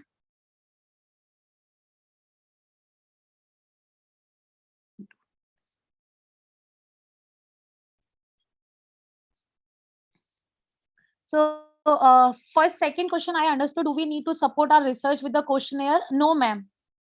The qualitative questions, you can start the qualitative, you need to just come with the one phenomena. Like here, the phenomena you have understood and everyone wrote that the phenomena was the climate change. So you need to come with the one phenomena in which is a problem, or which you have been looking at the real world. Then you will start generating the research questions. It can be 3 or 4. And the phenomena you will be able to get after looking at the practical way, after looking at the papers, after looking at the conferences, after looking at the newspaper, what is going through. So you need to come with the phenomena. You don't need to support that research with the questionnaire. There is no need to develop the questionnaire. As I have shown you many papers, they started their qualitative research with general 1 question or 4 or 3 questions.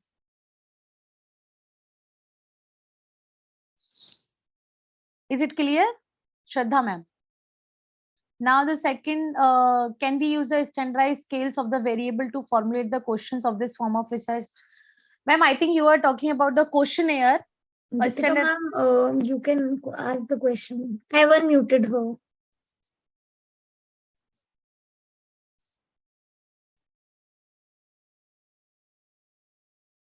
Yes, Geetika ma'am, I think you can unmute yourself. You can ask, please. Am I audible? Yes, ma'am. Yes.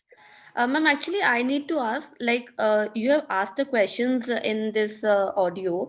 These questions were based on your own ideology of making, you have made these questions according to your theme or the like climatic change, or you have used any, or you have studied any like later studies for like any variables have been given from which you have concluded to make certain statements.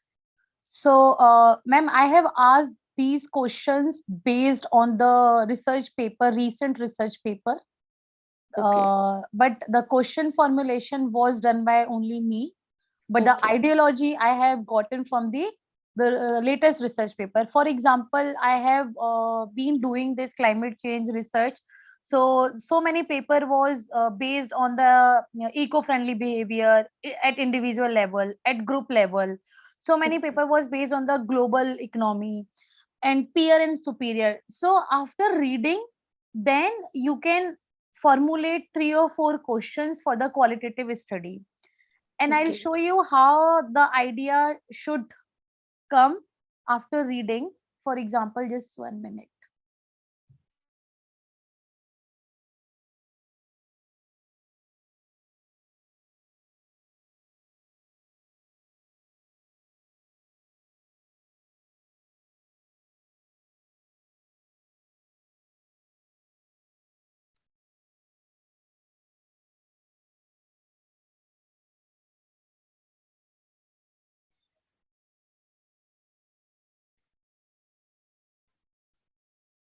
Not able to get. So, for example, what is your research topic, ma'am? The interested area, your interested area.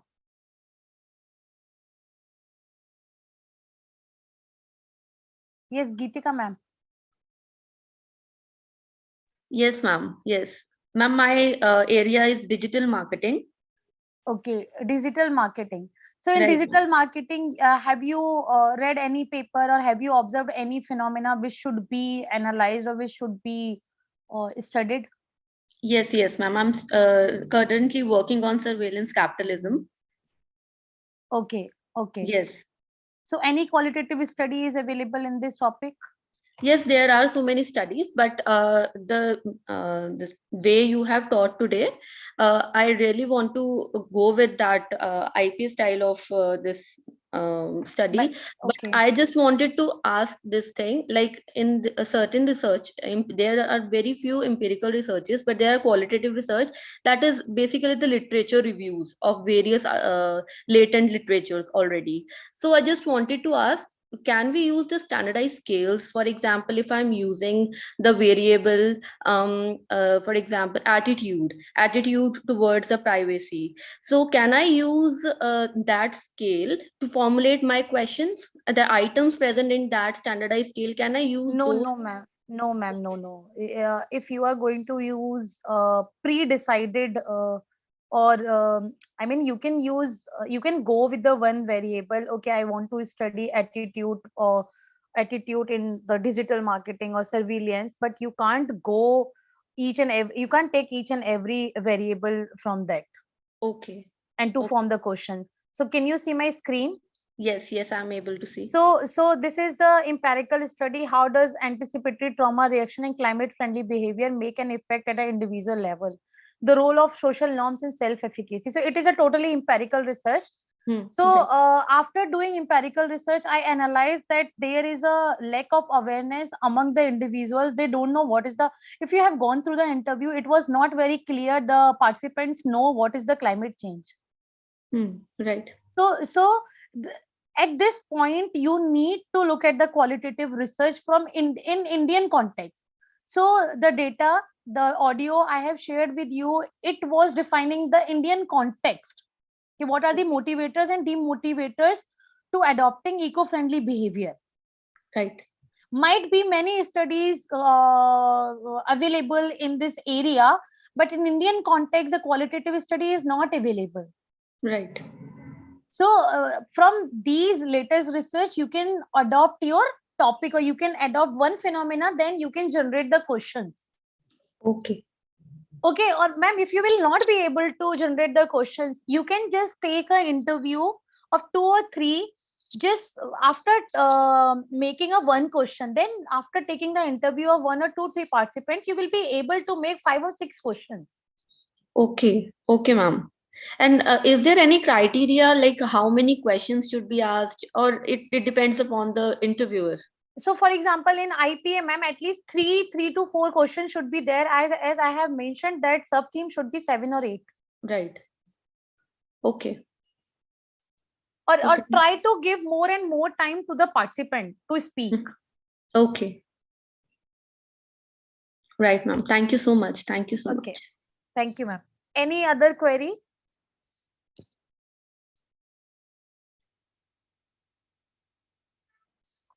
I think there is no query, and I'm just hoping that this session was useful for all of you who want to do qualitative research. So all the best wishes from my side. For the qualitative research, please start with the IPA or narrative also. You can start.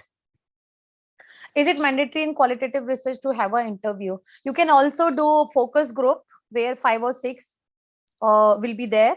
Participants will be there. You can also go with the observation. But for the reliability, if you are going with the only observation, it will not be acceptable by the editor or reviewer.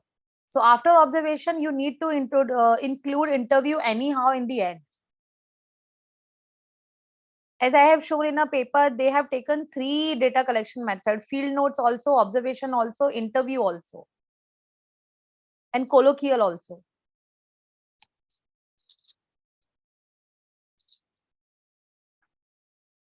Thank you so much, all the participants. I think this introductory part of the qualitative research will be useful for the practical session of NVivo. Yes, I'll be sharing all the papers which I have shown in the today's session, including each and everything except the PPTs.